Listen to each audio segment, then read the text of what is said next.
Here. Dan. Here. Rob. Here. Tracy. Here. I am here, and Jeff is absent with notice. Next would be a motion to approve the agenda as presented. So moved. It's been moved and supported. Any discussion? Hearing none, all those in favor, aye. Aye. Opposed, motion carries. Next item is our True Blue Moment. This is something that we have every month where we try to honor and recognize great things that are happening in our school district. And we have two True Blue Moments this evening. Our first one, Dr. Olson, Bus Safety Inspection Award. It's with great pride that is Larry Flaggett here. Yep. I'd like to present, this is what Larry has earned. We received another certificate of excellence for our bus inspections this year, indicating that 100% of our buses passed inspection the first time around. Sometimes you get a yellow tag or a red tag if they find one little thing wrong, or if they get a red tag, you can't run it on the road until that's corrected. And in the length of time I've been here and many years before me, Larry has always gotten all of our buses passed. And this is phenomenal. It's the way that I got to know him is I asked, can I see the bus inspections from the past years? And when I looked at them, I was amazed because I'd never seen that before. So congratulations, Larry.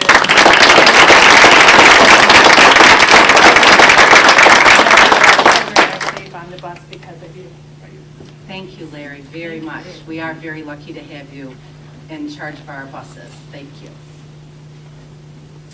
Next, we have Bridget Smith, one of our board members, is going to handle this True Blue Moment. We are tonight spotlighting Mrs. Amy Barrett's second grade class. This is kind of long, so bear with me. First of all, thank you parents that came out tonight and taking time out of your busy schedule. I know that it's really hard to come like this late. Tonight, I'm going to share with you a True Blue Moment. A True Blue Moment is designed to recognize someone in this community that makes a difference for Richmond Community Schools, but more importantly, our kids. It could be a parent, business owner, or in tonight's case, a special teacher. The teachers of Richmond Community Schools are dedicated to our kids. As a parent to a child that attends our schools, as many of our crew board members, we just want the very best for our kids. At times, not always perfect, Richmond Community Schools provides an environment for our children to learn, grow, and be a part of a family. For this community and district has lots of heart. I am excited to be a part of this district, passing the bond as a community, having the community's input on what we are looking for in a superintendent, parent groups such as the PTO, PTA boosters, providing endless opportunities for our kids. Administrators that are forward thinkers and continuously assessing the needs of our kids to provide the best and innovative education for our kids. Board members that just want the best for our kids, for they are the reason we are all here. I am confident to say that Richmond Community Schools is moving forward, and there's no other place that I would want to be, and I'm sure you either. With that said, tonight there's a special teacher that sums up what type of teachers you will find here at Richmond. Mrs. Amy Barrett has been teaching in Richmond for 12 years. What makes her exceptional is she makes every student in her class feel like the most special little person in the world.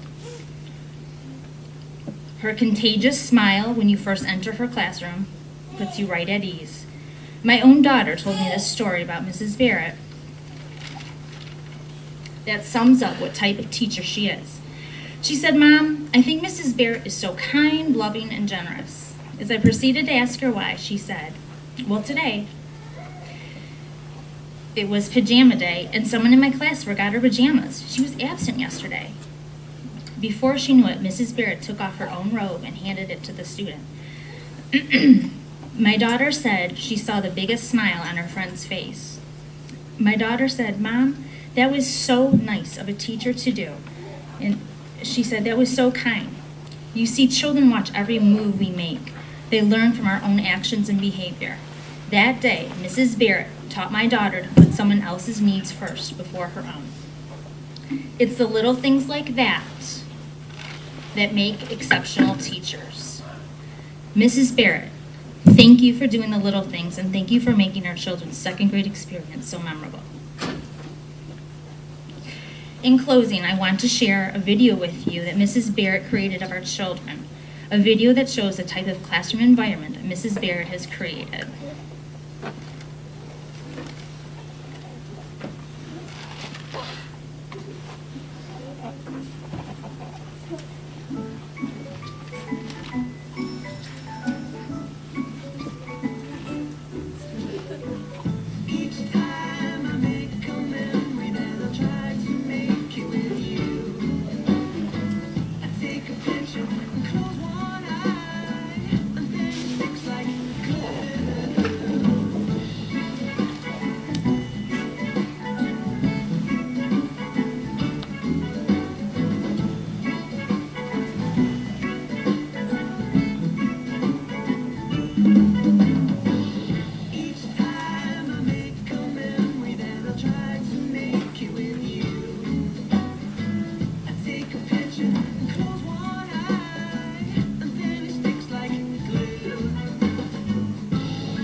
just for you, and it says, "Why we love Mrs. Barrett." Thanks to Bridget Shoeboy. I couldn't have done this without you.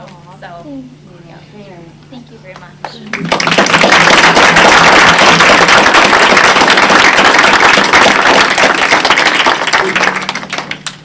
Thank you, Bridget.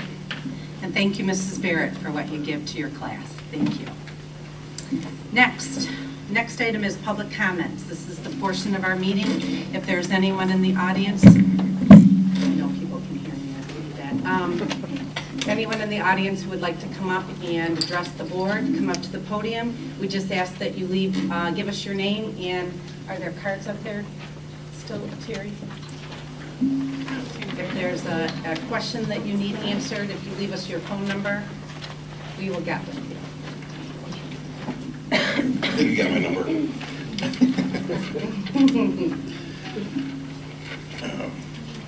Nice picture here, Mrs. Barrett. My name is Chris Donato. The reason I'm here has to do with a new policy that was put into effect at the school. I kind of went through the procedures of talking to the vice principal, the principal, superintendent, and didn't seem to get the kind of results or even the comments or the common courtesy to look into the situation. What the rule is that we're talking about is a new rule that was a backpack rule. The kids in high school are no longer allowed to bring their backpacks to school. Now that doesn't mean just backpacks. I actually agree in a lot of cases with the backpack rule. However, there are certain cases where having bags in the class are important. And a perfect example is this. This is my son Eric here. He is, believe it or not, for his size, he's actually ninth grade. About a year and a half ago, he asked me for a briefcase, one that I had for my shop, and I gave him my old one. His classes, at that time, his grades were actually pretty low. We helped work with him, help him organize his stuff in his briefcase, and since then, his grades have gone from C's, D's, some B's, to A's and B's. He has been able to take this tool and utilize it to the benefit to grow his grades. That is something that I would hope that all of the kids here would be able to do. Something that you mentioned a little earlier is the kids look and view every move we make. And when they just bluntly come out and say, you can no longer take a tool or bag to class, it shows you what they make. Before the rule was enacted, I went to the vice principal and I talked to them about the possibility of looking at something else, maybe rescinding the rule for a period of 90 days, giving the kids the opportunity to help solve the solutions. Talk to them, get a group of kids together, and ask them to get all the issues that you have and help them come up with an idea. Utilize the intellectual capital of the kids. What we have here is a way of teaching these kids ways of doing things. This is what we do. You guys teach these kids things to do. And when given the opportunity to help these kids learn in a process, learn the way to problem solve, they said they would look into it. I asked, well, what kind of results can we get? They said, well, the rule comes out beginning of the next semester. I says, can I get at least an answer back as to what you're going to do before that? So I was told, yes, I will give you an answer back. I waited and waited and waited. I had given him my phone number. I've been in business for quite some time, and being in sales for many years, one of the things I always do is always make sure that I know exactly when I'm going to get an answer back. And I asked for that answer. I says, when would you let me know? And they gave me an answer to that, but I never got that answer.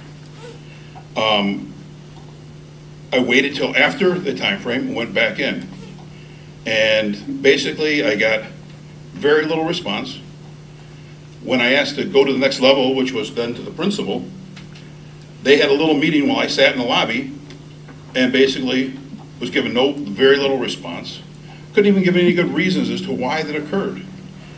And then I left immediately from there and I went to the superintendent's office. And she said that there was a possibility of maybe looking at the policy and maybe giving these kids the opportunity to do that. Throughout this whole process, these kids spent a lot of time working on a petition to rescind it. Rather than taking a valuable lesson or a way to learn to grow and to learn to problem solve, they spent their time signing a petition that, from what I've gathered, will get them absolutely nowhere. So I guess, I encourage the fact that they've gone to those levels. But I guess I would ask that we take and we give the kids the opportunity, rescind the backpack law, give them the opportunity to problem solve, tell them what the issues are. If they're so encouraged in thinking that they can utilize tools like this for school, why take that away from him? The briefcase that I bought him, this was what he asked for Christmas. The old briefcase is back at the house. Can you imagine a 9th grader coming to you and asking you for a briefcase? That tells me that he's very interested in improving what he's doing. And I think that we should encourage that with our kids, not just blindly take away from them the tools that they need to grow within the district. So, thank you. You guys,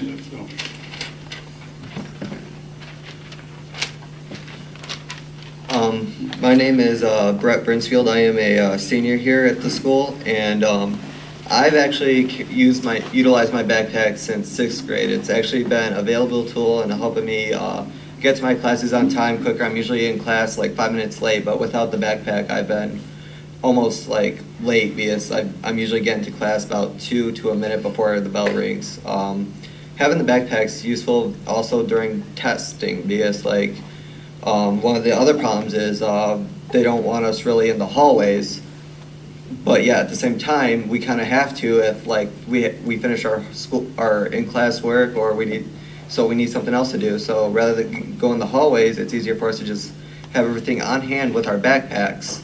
So and plus it helps like if students have a busy schedule later that day, like not all students have enough time to do homework throughout the day. I mean, time is of the essence. So if they can utilize that time to do the work, then why not let them? It makes it more difficult and it's more of a hassle even for the teachers if they have to give them the pass or sign the planner for them to go to their lockers, and it's even a hassle for maybe Mr. Bordeaux who's asking why they're out in the hallways anyways. So like it's easy for them to just have everything they need, any extra homework, take it to class with them, and that way they can just get it done, and then that frees up their schedule for later on in the day. And it also helps and students actually do utilize that, and it gives them something to do rather than sleep in class, which is very unacademic. So there is academic purpose to this. Yeah. I have talked to my name is Eric Donato. I'm the freshman representative, and I have talked to the vice principal twice about the bag rule. I've suggested things for like, for example, I suggested having an anonymous box like next to the office or something where you'd write down a name of somebody who's doing something, because that's pretty much one of the reasons for this, that they're fearing that people can hide stuff in here, and that is true, but you can just as easily hide stuff in your pockets. And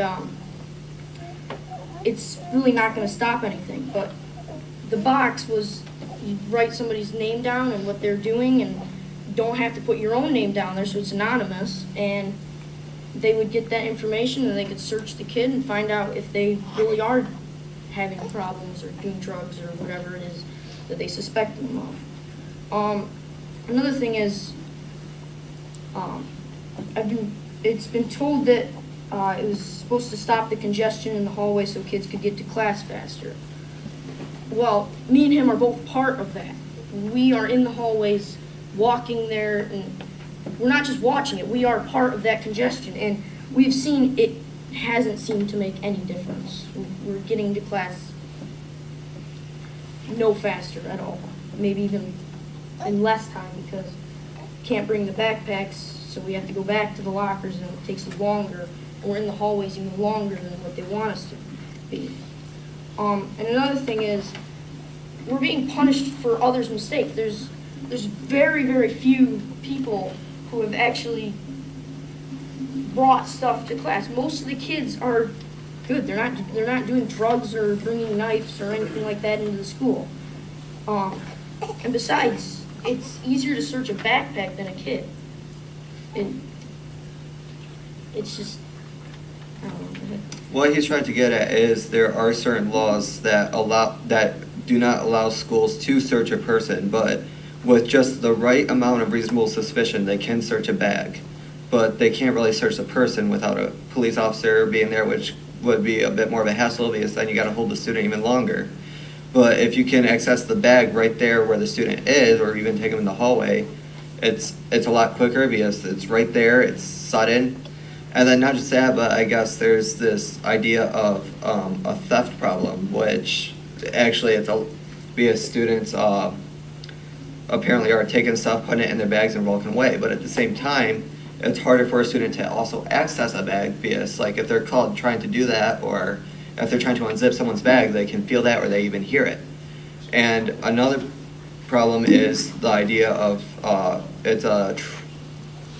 do you want to call it?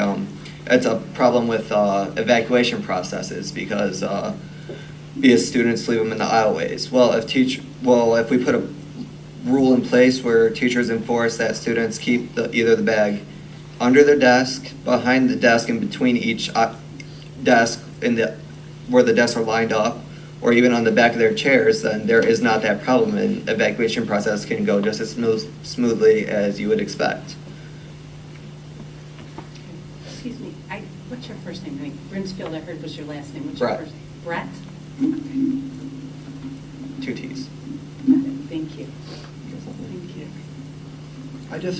I don't understand the rule. We don't, Mr. Baum, is it Bauman? yeah, Matt? I forgot, I've been here That's a while. okay. I know you have, but I just want to make sure I remembered you. It's just, I don't get it. I mean, we don't want people bringing backpacks because we don't want them to have drugs or knives or anything like that in it.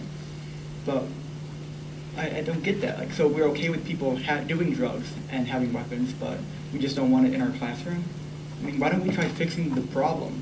Let's try to stop kids from doing drugs, not just take away their backpack. I mean, we can have a box the size of a tissue box. That's what we're allowed to have. We can put, like, pencils in it. I used to carry a bunch of books to class, and I would study for my other classes during whatever hour I was in. I'd finish my work early, and I would do that. I can't do that anymore. I can't carry 5 books around. That's what I like to do. I like to have it in my backpack. I like to study. I can't do that anymore. Why? Because we don't want one kid having drugs in his backpack. If he's going to bring his drugs, he's not going to put them in his backpack. He's going to keep them in his shoe or his pocket. What people do. We don't put them in our backpack because we know that's where you think we put them. That's not how it works. And we're not going to bring them to school anyway. And anyone who's dumb enough to bring them to school, they should get in trouble, but they don't put it in their backpack. It's just stupid. We know where you guys look. Just stop us from doing drugs. Don't stop us from carrying them. I just don't really get it. Thank you, but let me just say something. You said you've talked with the assistant principal. Have the two of you gone in and talked to him about this rule? I talked to him earlier today once we finished finalizing everything with this petition. Okay. Matt, how about you? No, I didn't talk to him. I've been talking to people who did. I mean, I didn't really care about it until now. I mean, I'm just saying that, you know, I would encourage you to be able to, if you haven't, to be able to speak with him. And I know it's hard to get up here in front of people and speak, and we appreciate that you did. And we thank you for the time doing it. But I'm going to encourage you to work through the process with Mr. Bordeaux and Mrs. Michaud, okay, to make yourself be heard there as much as what you're saying here, okay? I'd like to say one other Chris, thing. you already had your 3 minutes. Can you say one last thing? can I give him my minute? Thank you very much, appreciate that. He's got an extra minute left. One other thing that I forgot to bring up was the fact that I was told specifically that all the schools around us are doing this. Anchor-based schools allows backpacks. Armadas is up to teacher discretion. Romeo allows them. Utica schools, Lanscrew schools, St. Clair High School, Port Huron High School, Memphis schools, depends on the purpose of the bag, Lakeshore, Okay. and Roseville at the discretion of the teachers. That is not all, those are the schools that are around us. Okay. Well, what I'm going to say back to you real quick is that just because what other people are doing, let's not. But that's what I was told, what other people were doing. And I'm just responding to what you're saying. If I'm told what other people are doing, then I'm going to check into that. You know me better than it, Margaret. Okay. Thank you. Thank you, gentlemen. Anybody else? Mr. Knuckles? Thank you very much. Mhm. Hi, my name is Joel Knuckles. First of all, I don't always agree. I have to 10 seconds of my time to these kids. If nothing else, they are learning a civics lesson. Putting education in motion with life. Whether anything comes about, them coming here has to be very difficult and hard, and that surprised me. You know, and hopefully they learn something in life and continue that, and which is part of the reason why we all are here. And another reason that touched me is my issue why I came here today is the board has suggested in the recent past of drug testing our kids at random. Those of the kids are in certain groups like athletes or extracurricular activities, drama club, choir, but not the general populace. So that was a conversation that was decided, and now I find out today. Actually, I knew about the Drug Awareness Day was today. I saw the time posted. I went on the school website, read the school website, clicked on the letter about the drug awareness program, and I had no issue with that. My son calls me after school today and says, "Hey, Dad, do you know it's a mandatory meeting between 6 and 8 that I have to be here?" I said, "Well, no, that's not true," because I went back to the school website. Those words weren't mentioned. So I come in at 3:30 today, talked to Mrs. Michon, and I was glad that she gave me a few minutes of her time. And I said, I'd like to this is a fact-finding mission. First of all, is there a drug awareness class today in the auditorium? And is it mandatory for any group? And she said, well, everybody's invited. I said, no. Is it mandatory for anybody? Is it anybody being compelled to be here? Is any singling out of any group? So she finally answered the question, which concerned me, that yes, athletes, extracurricular activities, parents are invited, but the general populace of the school is not mandatory, just for these select groups that the school has selected. And I complain about this, and my son's optimistic. Today, all you do is complain. I said, well, you know what? This is a good civilist. I do complain, and a lot of time when I'm not here is because you have my confidence that you are doing the right thing, and I'm aware of the good intentions of drug awareness. I'm not an advocate for anyone on drugs, but the civics lesson should be here that we live in a society that's free, that without compulsion and without evidence and reasoning that, hey, I am for the meeting, but don't drag me to the water and force me to drink nor my kid.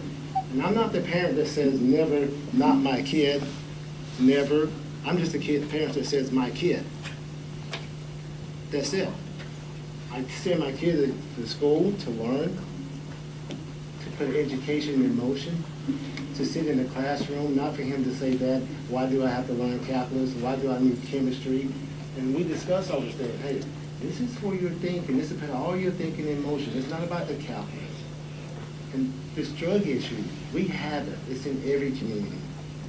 But at what freedom and what rights do we give up? And we're doing it to the people who have no voice, our children. We send to school to have no voice.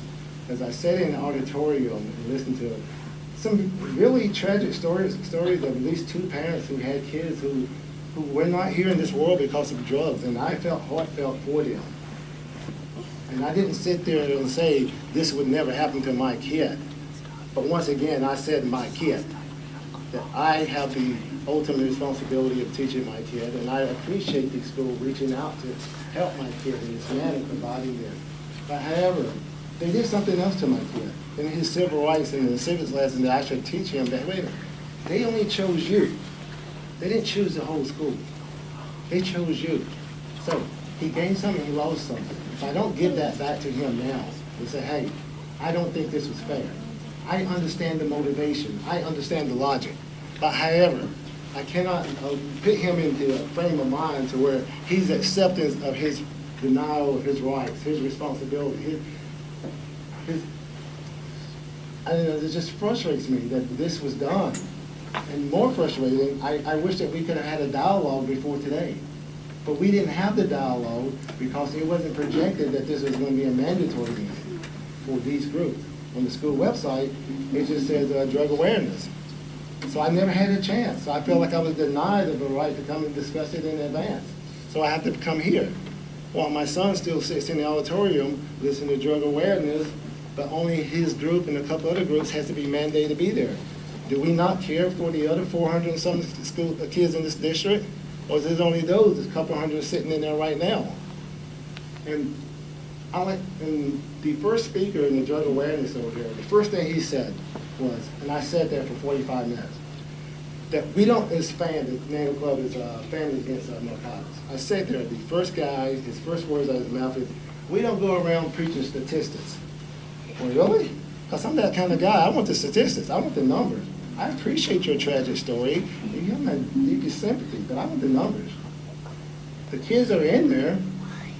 I don't have the numbers, but I'm most likely not to be the ones on drugs. So why are they forced to sit over there? And sure, I hope some of them get something out of it, but I remember being in that position. Half of them over there sleeping, thinking about how long this is lasting. Why me? Why come my friends didn't have to come here? So hopefully they're getting a valuable lesson to how our district is treating them. And last but leastly, I wouldn't be here tonight if it wasn't for something that I read on the district website. The district website has the mission statement, and I encourage everybody to read it. If you haven't read it, read it now, because it has a mission statement and the vision statement on the school's website. And I take the opportunity to have read it at least 5 or 6 times in the last couple of months, because each time it bothered me, and I just want to be sure if I had to set this concept. It was a concept being lived in this district, and it's talking about how this district is preparing our kids for the future, giving them the best tools, making sure they're ready for this diverse world we live. And I truly believe that we are succeeding in that. I don't doubt that. I see it in my kid and his education. So I compliment the district for that. But in the vision statement, it starts out in the first sentence, and I'll paraphrase, but how we trustworthy our children are, but only if we allow them to pee in a cup. If certain ones of them pee in the cup for us, are they trustworthy? How they are some of the most respectable people in the community, but only if certain ones come to this meeting and listen to the drug awareness. So I want to hear them asking the district to live up to their creed. What you have said on your own website, not my words. If I was in China, Russia, North Korea, any other society where there was a lack of freedom and choices, I can understand. And I'm certainly a parent that's willing to help to come up with another idea to meet the objection. I'm not asking you to come off your objective. I'm only asking you to find another means to get to the same place. And as a community, which is another word that we mentioned in the district website, community. Is that what it's not all about? I'm not angry, upset, or disappointed. I don't expect you to have all the answers. I don't have all the answers. But we get them together. We get them with inclusion, not exclusion. And I apologize for my tone, but it bothered me that when I found that out this evening, that my son has been mandated to be somewhere. And so I asked Mr. Sean, the school principal, well, what happens if he doesn't show up? What if he couldn't make today? Is there a secondary meeting? No, he would be responsible for going to the three individual groups that are speaking tonight and getting the signatures on his own.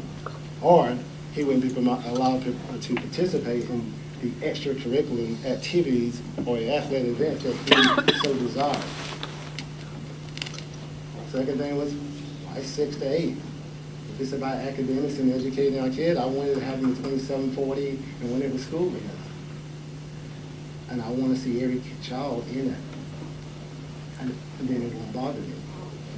I don't want my son or anyone else's son or daughter singled out for anything, at any point, for any reason. What good does it do if we discriminate one but not another? If we don't educate one, but we educate others. And if they don't speak up because they can't. And that's why I'm impressed with the kids that just left this podium.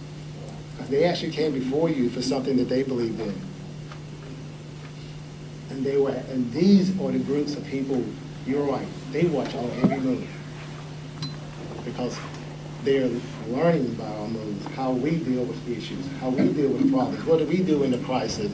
What do we reach for first? Do we reach for anger? Do we reach for discrimination?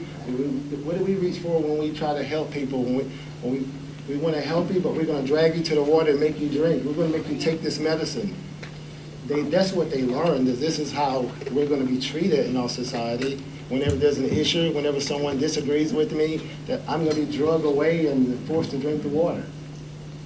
I don't believe that's right, and I don't think that's right for an education institution to teach children that way. So I ask you in the future to strongly reconsider such a measure, to communicate with parents in the district about a measure that's getting ready to take forward a full disclosure of what's about to happen, so parents know in advance, before the day of, so if they object to it, they can come to you ahead of time and say, hey, can we sit down and talk about this? Tell me your rationale for this decision. Is there another way? Is there an option to take you to the same place, the same destination? And so that when we're all done, it was the best way to handle the issue. So I appreciate your time. Like I said, when I'm not here, it's because you have had my vote of confidence and approval. Maybe one day I'll come and give it to you before I come with a complaint. But I do understand your objective, and I appreciate you guys work every day working to accomplish it. I am more, and a lot of other parents are more than willing to come before you and work with you. But you have to give us a chance. Thank you very much. Mr. Knuckles, I want to thank you for coming too, but I just want to make just a couple points clear to you and to those that are in the audience. Yes. When we first started the conversation at this board table, we had a presentation about drug testing, and it was brought to us by the athletic director, drug testing of athletes. At that time, that was informational only. There is no policy, nothing that is being set forth. This Board of Education is not going forward with any kind of testing, okay? Yes, It was, I agree with that. okay, but that's kind of not what you were saying, and it's kind of not what the public. I said it had been discussed. Okay, but it's not, and Yes, I it's agree going to with be a process that is going to take lots of people and lots of time to get to a point where we are all comfortable as educators, parents, board members, everything. And this presentation this evening that was in the auditorium was put together by the administration at the high school to create an awareness of drug issues, to get our kids educated, if you will, and our parents on what's going on. The fact that it was mandatory for a certain group of students is something that, sitting here, all of us at the table, we did not put this together. It was put together by the administration. So I think that's an interesting, no, you really can't shake your head. You didn't know this? I knew there was, we all knew there was a presentation, but You know it was how, mandatory? well, that would be for us, that wouldn't be for us to know. That's something that was done through the high school administration, okay? Okay. And it's not something that we should know. It's not our presentation. And it's something that the high school administration was put together. Now, if they chose to make it mandatory for some students, I don't disagree with what you're saying. All I'm saying to you is so that you understand the process that we got here. And I want to make it clear to everyone out in the audience too that we've got to get past the thought of those students, those athletes, those doing extracurriculars are students that are not going to be the ones doing drugs. That's just the wrong thing to say and the wrong thing to think, in my opinion, okay? And this is the start.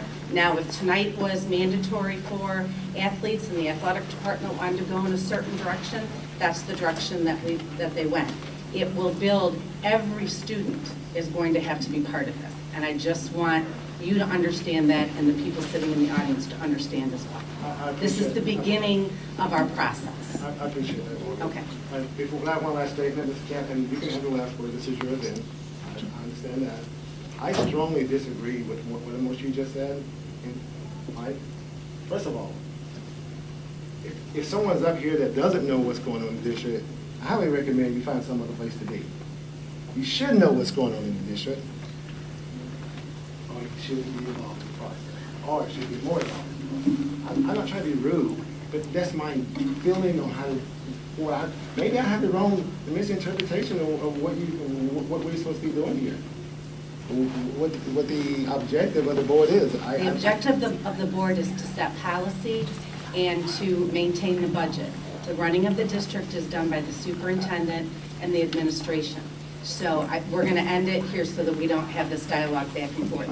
Our job, we certainly can. Mr. Knuckles, you have my phone number. You can call and dialogue with me anytime you like, or face-to-face, whatever works for you.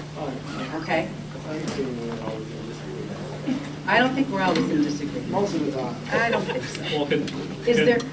Sure. Dr. Olson, can you elaborate maybe on why it was mandatory to just a certain, Because, because it was just the extracurricular activities that were. right, because extracurriculars are a choice, but all The of, health club and the criminal justice people take the criminal justice class. That's what I got from you, Council. all of our students and parents were invited and highly encouraged to participate. The only students that we can make it mandatory would be with the extracurricular, because those are optional. And we feel that it is very important for the safety of our students to be able to participate in this type of activity. This has to do with the drug awareness program. I fully agree with him regarding that.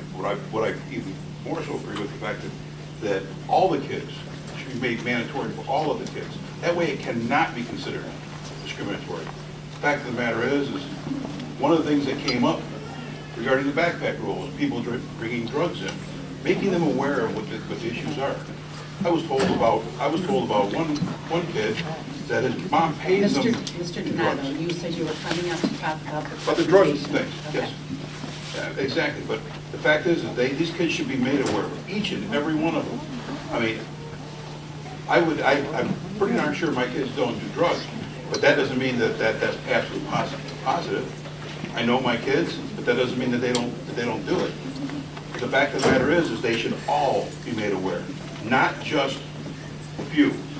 I agree that the athletic students are probably ones that are least likely to be doing it, but there are still a lot of them that do it.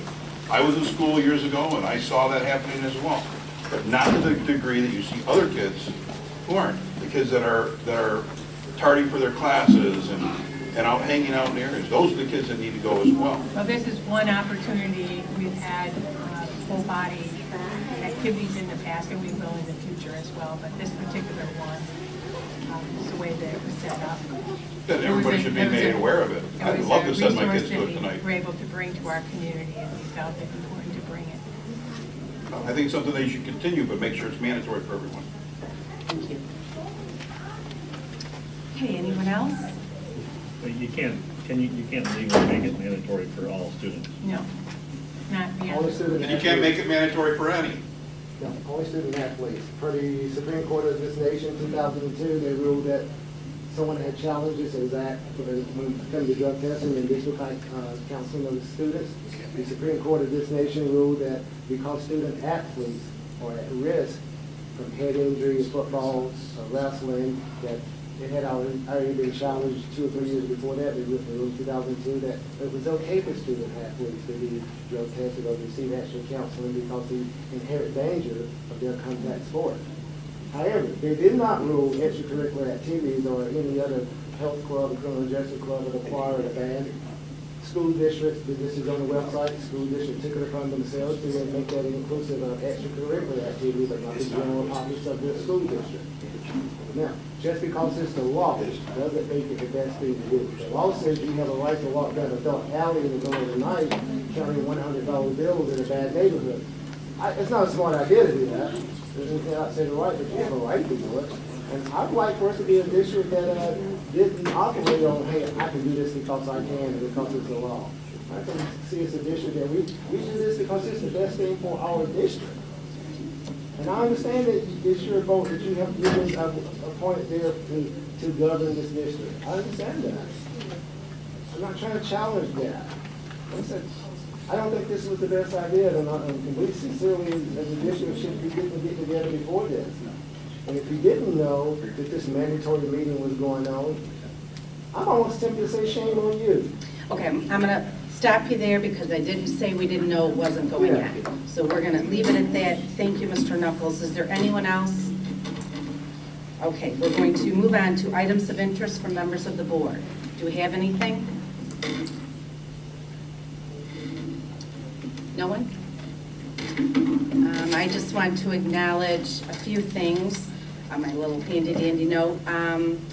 Our cheerleaders over the weekend did very well, and they made it through regionals. They are going to state finals in Grand Rapids on Saturday. Our girls bowling team took first place in regionals. They will be going to state tournament in Jackson. We also have 3 individual female bowlers that are going for state championships. Our wrestling team was in Battle Creek over the weekend, did very well. They came in second place, losing to Dundee. So we want to acknowledge all of those student athletes and their coaches for good seasons and good things happening in those programs.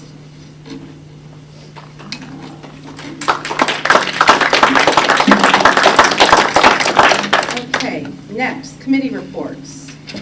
Dan, facilities and safety? We met, well, it's been a while, what was the date there? 16th. The 16th. It was, we met regarding the Community Baptist Church requesting we use the auditorium and some classrooms.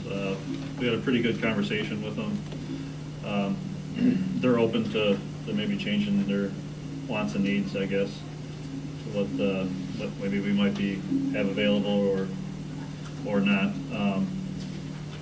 We basically came to a conclusion that being that the bond is going to be ramped up once classes are out, that it's really not going to be possible at all this year for them to be using any of the facilities at the high school.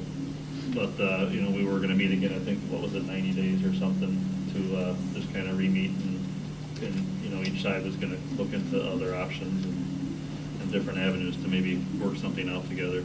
But there's nothing really to bring to the board as far as decision-making at this time. Okay, thank you. Any questions for Dan? Next is budget and finance. Jeff is not here this evening, but budget and finance met 2 different occasions this month. We met with the administrators, giving us an overview on their wants and needs for the 2014-15 school year. We talked about different ideas for next year, some budget items, talked about the Great Start program, some changes to the preschool, talked about some ideas from the middle school on going to a 7-hour day, offering to bring up some different opportunities for our students, increasing to a 7-hour day without any impact on the budget. It's a pretty good presentation, and when the time gets closer, when we're talking about planning for our budget for next year, those administrators will be coming and doing a presentation to the full board.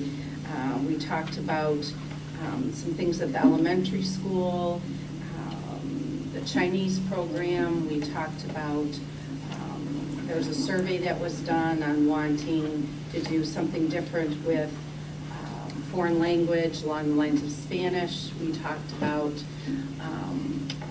the wants and desires, if you will, to possibly bring back art to the elementary, and we were given some proposals about that, looking at the impacts on the budget, whether it's something that we could do for next school year. Once that gets a little closer in the next month or so, when we start talking again fully about the budget, we will get full presentations on that. But we are looking to maybe have some big things happening at the elementary school if we can we can get it to work. So that's the gist of what we talked about at our 2 meetings. Bridget, did I forget anything? No, we covered it Did I get it? Okay. I know that curriculum met this evening before the meeting. Tracy, do you want to? You kind of talked about a lot of it, actually, from what you just said. But we are recessed, actually, because we didn't get through our entire agenda before the meeting starts. So we're in a recess until Tuesday evening until we can meet again and go through all of the rest of it. Okay. Exciting things to consider about Spanish and visual art happening at the elementary. Exciting things to consider about math. I know there's a discussion about the math curriculum, and the middle school teachers getting the opportunity to work with the same person who's been with us, I think from the ISD, am I right? Yeah. To help with middle school math, and to also look into next year, and crossing our fingers that the numbers will come in to be able to offer career tech, medical career tech program here at the high school in the fall if the numbers and all things work. So lots of exciting things. Good, thank you. Any questions? For the budget and finance, Say it again. for the budget and finance meeting, Yes. what did you guys talk about? This is for waste management costs. What was that kind of about? I mean, was it? Go ahead. Yeah, go ahead. That was a conversation that we had with Sunrise Services, in which they offered a proposal to try to save us some of our waste management costs on an arrangement where they would split any savings with us. Okay, I just didn't know if it was Sorry. pertaining to anything that we had talked about before as far as No. pickups and all that thing. Okay. It was totally different. Thank you. Anybody else? Okay, next, Colleen. You're on. Okay. For the elementary school, the Lead Talent Show is this Thursday at the high school auditorium. The show starts at 6:30. The after-school math program continues this week. There are over 40 students in the program. The Student Council is sponsoring a Random Acts of Kindness program. Students that display random acts of kindness have it displayed on a bulletin board near the library. For the middle school, the NJHS induction ceremony was a wonderful event for the students and the parents. Thank you to Ms. Bartels for creating this opportunity for students. Also, a big thank you to Dr. Brian Pradko for being our guest speaker and sharing his insight with the students about what it takes to be successful in life. BTA Winterfest was a true success. Thank you to all the PTA members and numerous parent volunteers. The students had an excellent time. The Richmond Middle School Follies were a great event. Thank you to Ms. May for all her hard work. It was great to see so many students with so many different talents. And once again, the middle school staff act was truly entertaining. The 5th grade students have started their experience as the Starbase and are truly enjoying this wonderful opportunity. And for the high school, like Ms. Telto mentioned, the cheerleaders compete in the state finals Saturday, March 1st. Congratulations to the wrestling team, who last weekend finished second at state. The robotics team will compete in the first round of competition Friday, February 28th at Centerline High School. The juniors will begin ACT testing March 4th, with MME testing Wednesday, March 5th and Thursday, March 6th. The choir festival is Tuesday, March 11th at 2 o'clock at Dakota High School, and the band festival is Friday, March 14th at 5 o'clock at Anchor Bay High School. And the NHS inductions for sophomores and next year's junior officers will be Sunday, March 25th at 1 o'clock in the high school auditorium. Thank you, Colleen. You said NHS is the 25th at 1? Mm-hmm. Okay. Thank you. And I just want to add that I attended the National Junior Honor Society at the middle school. Dr. Olson and Mrs. Bartels, I want to thank her because that was a great, I think there were 20 students that were inducted at the middle school. That was a very nice program, and It's really good to see that that's back. Okay, next, approval of consent agenda items. We don't have any closed session minutes. That's Vicki doing. I mean, Terry. No closed session.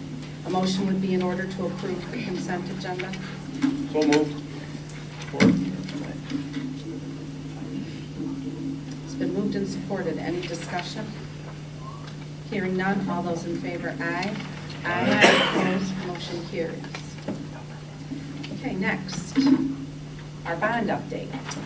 Okay, we're very privileged tonight to have Dale Jerome from French and Associates here as our architect, and he's going to kick this off. And then we have members of our committees, our teacher committees, with us in the audience, Erin Lashbrook and John Schlater and Katie Volk. So they'll kind of give us some of the things that they've been working on and go from there. Probably be more interesting if I just showed Mrs. Barrett's video. But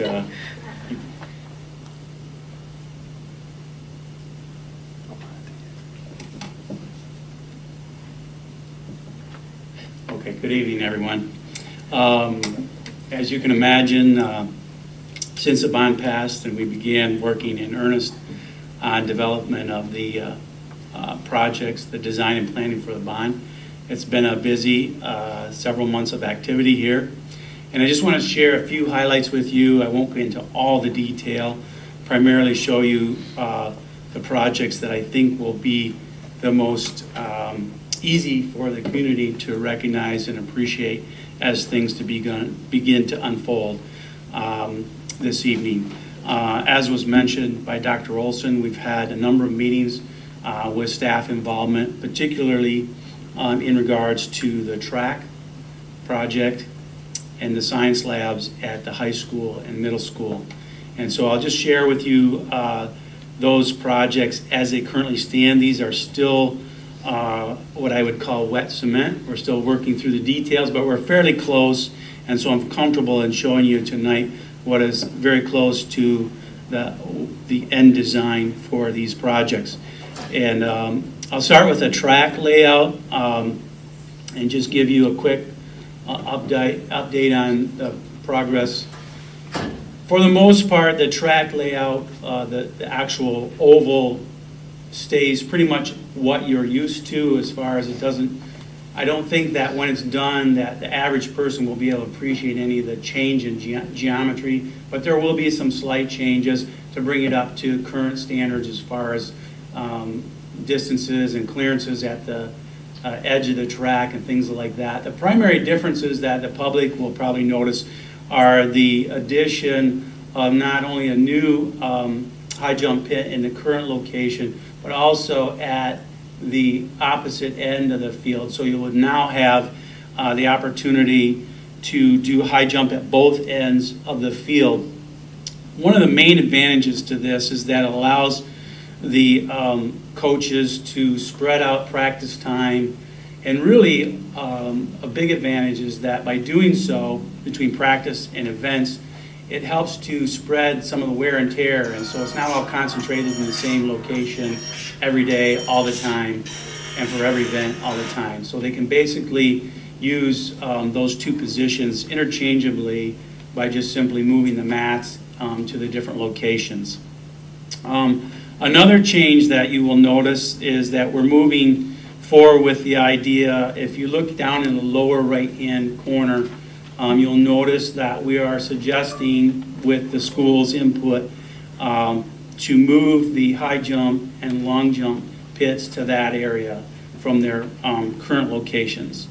We are thinking that we will, if they are safe and usable in their current state, we will leave the existing ones there for practice, but the new competition ones would go down in what's the lower right-hand corner, which would be south of what I consider to be south of the home side bleacher area. So that's two of the noticeable changes. that you would probably pick up on as the project moves forward in terms of completion. I don't know if you want to address or ask any questions as we move through this. I did put, just as point of reference, that drawing you just saw is turned 90 degrees from what you're probably used to seeing on an aerial photo. But again, in this case, the new location of the high jump and pole vault pits would be on the lower left-hand corner of the track oval. So it's an area that's currently green space. It has a diagonal fence that comes across just outside the roundabout. And the discussion and the administrators or anyone who is involved in the meetings, if they want to weigh in, the discussion was being able to better control the activities during the track meets. They felt that in that location it gave them a better opportunity to do that. So, Is that something you see in other districts that are outside of the actual infield, I guess? it's preferred that they be outside of the infield, yes. Would that area be fenced off? It'll still be fenced. The fence that is existing, diagonal fence, let me go back one slide. There's just a lot of activity of the little guys running around there during football season. Well, I don't know what yes. the wear and tear on that would It'll be fenced off. So I apologize, I forgot to bring my pointer, and I'm afraid I would have potentially blinded Margaret anyway if I tried to use it. So we are going to completely fence off that area. For those who are what I would call fence hangers, not to worry, we're not taking away your sideline passes. There's still going to be access to that all the way down to the just where the turn begins, but that area will be completely fenced in. How big of an area are you talking? It's the green space that's currently there. So All of it? Yep. Yeah. It won't all be taken up by the the long jump and high jump runways and pits, but it will be dedicated, that space will be dedicated for that purpose and fenced in to control that area. Any other questions on the track? I want to be respectful of your time and keep moving if that's the desired approach here. Sure. In regards to the high school, we've had several meetings already with the science teachers, and I see some of the staff is here tonight, and I appreciate them being here to answer the tough questions. I'm just being humorous there. You can see this floor plan is an overall plan of the high school. Oh, thank you.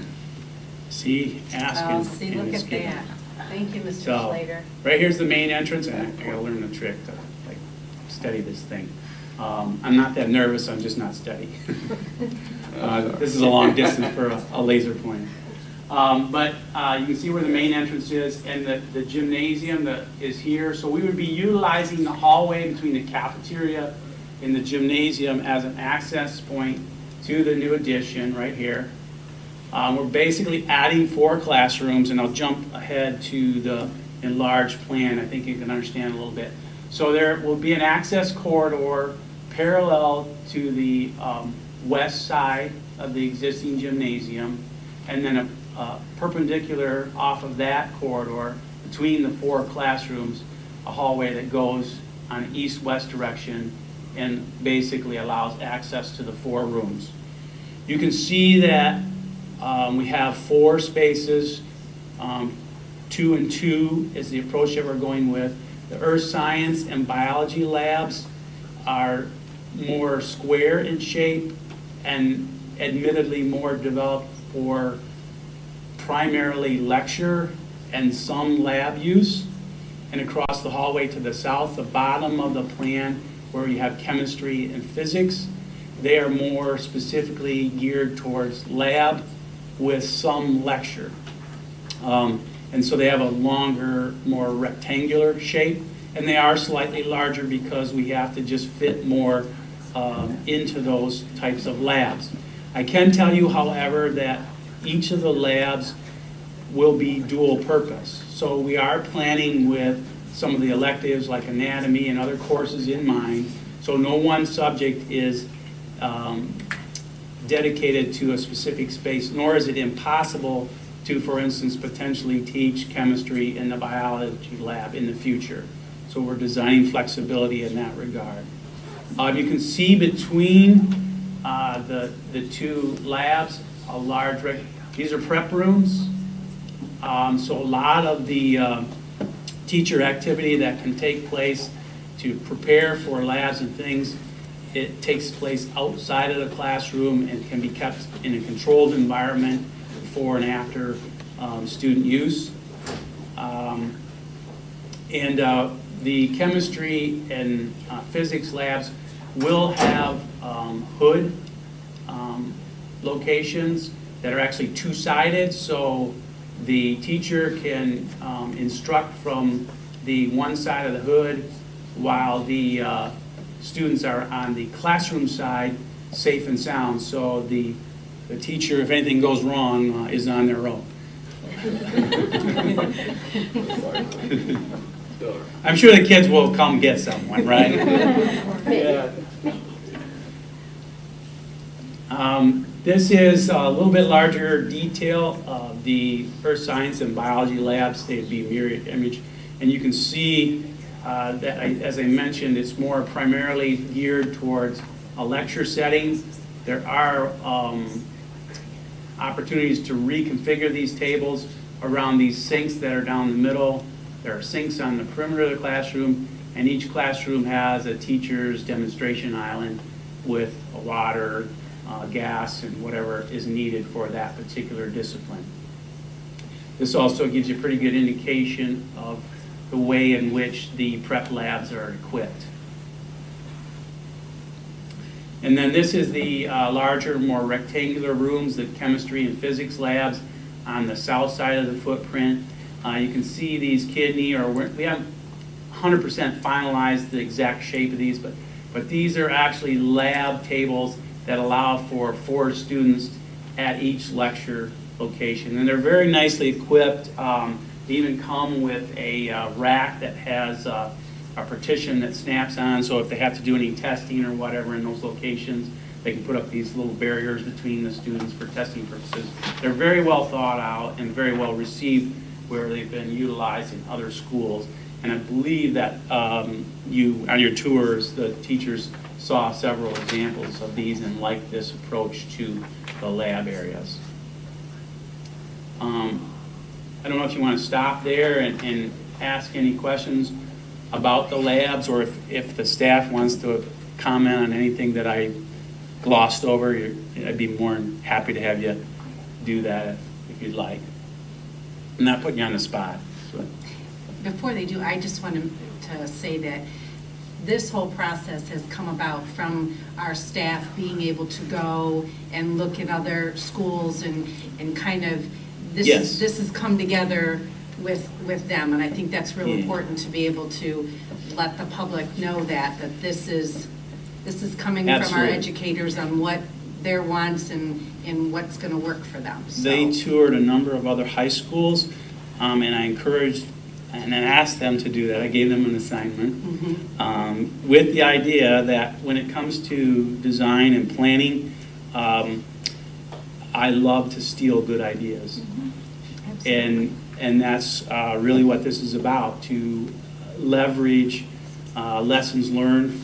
And so we sort of did a recap of their site visits and said, okay, what was good about what you saw, what was not good, what are the things that we must have, and the should not do's from the tours. And so we used that to create a wish list for your labs, and I think that what you see is the outcome of trying to leverage the best ideas from other recently either remodeled or newly designed science labs. Plus, we also have the resource, I should mention, the companies that specialize in casework or cabinetry and fittings and fixtures and equipment for science labs are a resource that we can utilize. So not only do we get the benefit of your teachers and their site visits, but we have experts who actually design furnishings for science labs assisting us in the layout and making their recommendations regarding types of cabinets. And also, a very important note, making sure that any safety guidelines regarding the layout of the labs is being adhered to. Would you guys like to share anything? Yeah, I'd just like to publicly thank the community, I'm on camera here, for voting for the bond. We appreciate your help and support, and I'd like to thank the board and Superintendent Dr. Olson and the administrators and the other teachers that helped and the parents, and I know students helped get this done. And we're super excited. You know, it's a great time. Just, you know, what we had was outdated. It was old and outdated, and it just didn't work. And we're really excited about what we saw here. A lot of what we got there was from Lands Cruz School District. Mr. Berkmeyer, Anthony Berkmeyer, he just came from there, and they just designed these. They're brand new, and he got us on board. We looked at other schools too, but we kind of fell in love with what was going on there. And that's kind of exactly what we wanted. And he's actually helped plan the whole process down there when he was teaching down there. So he's been a real good asset to us and design what we need, what worked, what to make sure to do, make sure we get what was out in the hallway, the gas line out in the hallway shut off, water shut offs in the proper spot, drains, little things, a lot of little things. So he's been a real asset to the whole process. And again, we're really excited, and we got a lot more planning to do, and we're ready for it. Very good. It's going to be awesome. Really looking forward to the space that we're going to have. Students really going to benefit from these new labs, so it's really exciting. And the students are really excited too. Every time we're in our old lab, they just can't wait to take advantage of what we're getting next year. So thank you very much, especially to the community and the board. Thank you. And Dale's been wonderful to work with. Thank you. I'll give you $5. I don't know if you guys have anything else in particular, or, I mean, there's still a lot of work to go and finalizing to do. We'll be hearing from you a lot as we go along. Yeah, absolutely. Okay, good. We will be meeting at least one more time in the next couple weeks to actually, all these little rectangles, believe it or not, is a specific type of cabinet. So they're going to probably be like dizzy by the time we get going through all of those boxes one at a time and understanding what they're for and what they look like and. So that's our next step, is to go through all those in finite detail so that there will hopefully be no surprises as to what they actually get when they walk in that room and start to see the cabinetry installed. I'm very excited to have prep space. We have no prep space. Yeah, You know, we it's jammed like the that storage, with- right? I mean, Yes. I know when I toured the high school, there didn't seem to be hardly anything for you guys to keep all the stuff that should be kept by itself, so. As I said, everybody should have a place to put their skeletons in a closet. That's right. Exactly. We are also slated to do 2 science classrooms at the middle school. In this case, remodeling or capturing existing space to achieve that. So in this case, this is the main entrance. The office is here by reference, and the library here is here. So as you may or may not be aware, directly opposite the library, there is an existing science lab, a small room in between, and then another science lab here. In looking at the layout for the middle schools, we looked at a couple of locations and ended up arriving at the idea of utilizing this current lab space and the small classroom to the west, and then capturing these 2 classrooms here so that we could have an adjacency, kind of like we do at the high school, and create a smaller shared prep space in between the 2 middle school labs as well. That seemed to have a lot of advantage and make a lot of sense. So if I go to the enlargement of that area, you can see it's not dashed here, but the existing wall is kind of like right there. So we are expanding the footprint of the current science lab that's there, with the idea in mind that in middle school in particular, again, we're acknowledging that there's primarily a lecture setting that's desired, but what we're able to do, and I'm personally kind of excited about this, and I think the science teachers are, we're able to create and develop what we're not necessarily a full-blown lab area, but it's more of what I would call a project space, so that some of the activities that just don't lend themselves to this lecture setting can take place. As you may have heard, a lot of the curriculum changes, the ideas of STEM and some of those things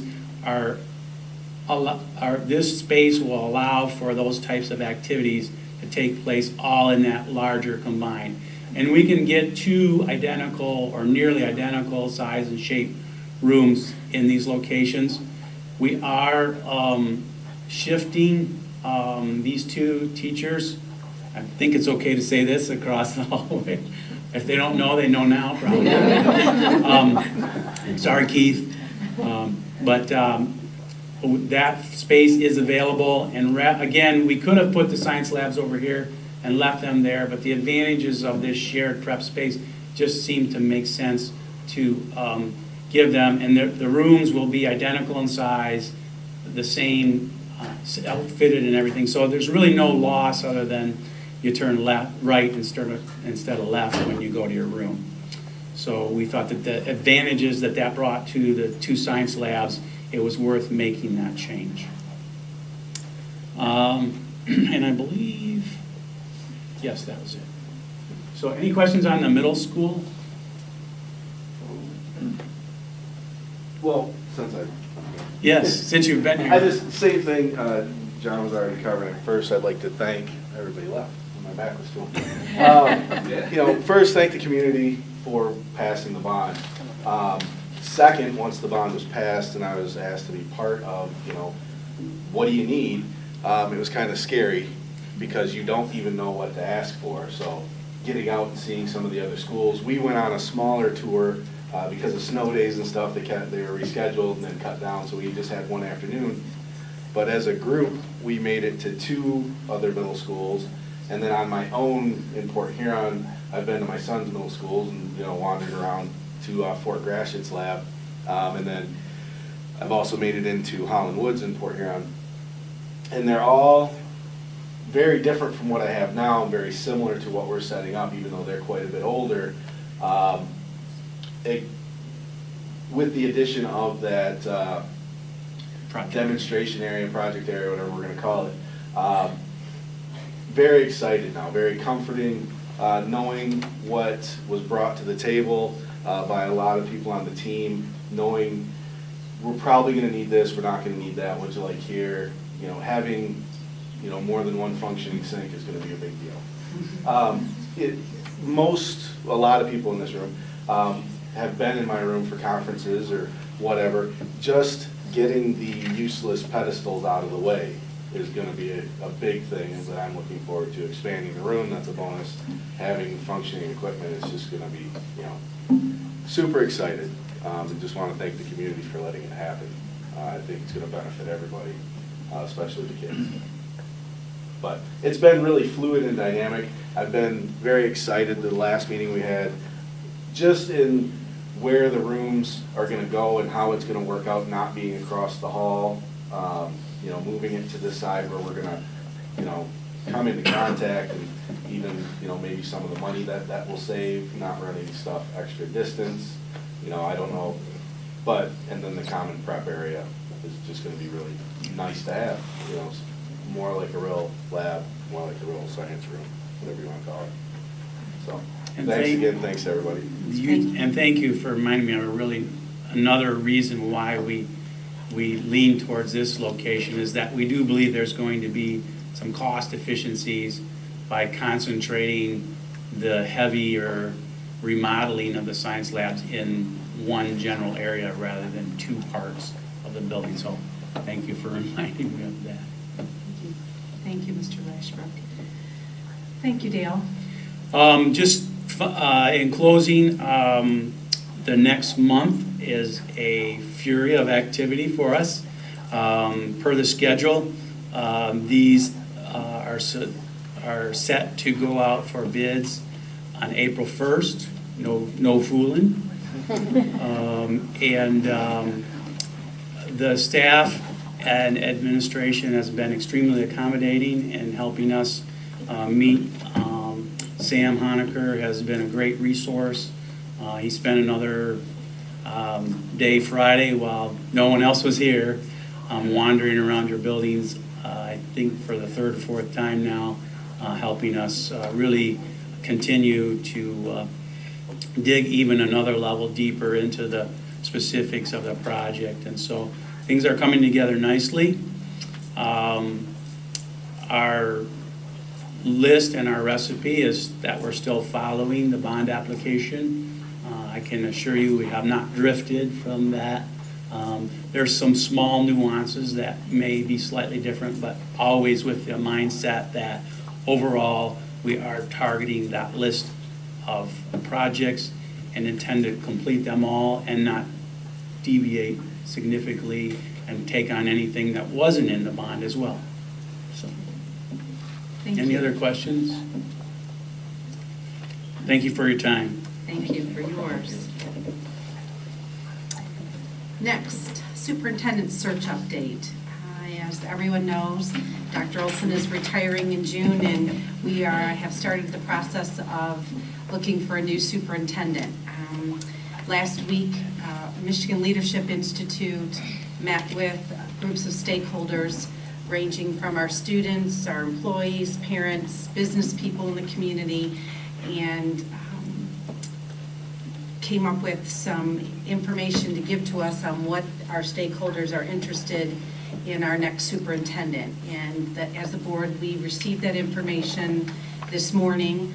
We will be reviewing it, and our next step is to go over that, to approve a profile that is being put together for us so that the superintendent job can be posted.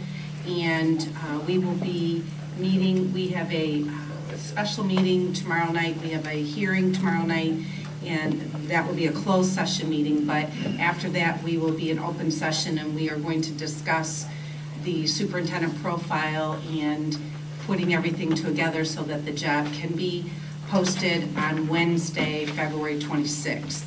After that, the job will be posted until March 28th, and then we will be meeting with Michigan Leadership the 1st of April, I think it is, to look at candidates with the idea of conducting interviews the week of April 14th. And we will conduct 2 interviews. We'll have initial interviews, then we will go to a second round as we whittle down candidates. And we plan on doing site visits to our finalists, and with the hope of being able to hire someone by the end of May, and with the idea that we would have a new superintendent on board by July 1st. So we appreciate, I know there are some people out in the audience that came and took part in the stakeholder meetings. We appreciate that you took your time. We've never done this before. We felt it was very important as a board to get that input from our community and our employees, and we look forward to looking at the information that was given to Mike Wilmot. So all systems are go, and we're very excited to start this search and look for the future of Richmond schools. So thank you for that. Anybody have? Yeah, I just didn't know if anybody from the board had seen the Times Herald from Sunday. They had a write-up on superintendent searches, had a lot of good Yes, I did read that. information in there. So I think there's like somewhere around 80 current superintendent searches going on right now. So Is that in the whole state? I think it's what The it whole was. state? And you said that's Sunday's Times Herald? Yeah, Yeah, I have it's it a here. front page article. Okay. Thanks. Okay, next, construction management contract. Dr. Olson? Okay, in your board packet, you have the contract as prepared by Kirk Harold at Truants in conjunction with Hendricks Construction. This is a reflection of what they had in their RFP and what went to Treasury. And so it's ready for your approval. Okay, there's a sample resolution. I move the approval of contract for Hendricks Construction as construction manager of the bond project as attached. Support. Is that Rob? Okay, it has been moved and supported. Any discussion? Okay, I'll do a roll call. Tracy? Aye. Rob? Aye. Andy? Aye. Bridget? Dan? Aye. And I vote aye. Motion carries. Next, All Food Sold in Schools Act. Sue Bevins?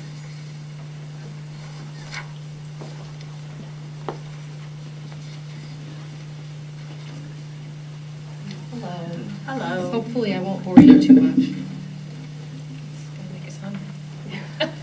Maybe not. Oh, okay. I'm just going to talk to you hopefully briefly about Smart Snacks in Schools. This is an act that's going into effect on July 1st, 2014, so it will affect the 14-15 school year.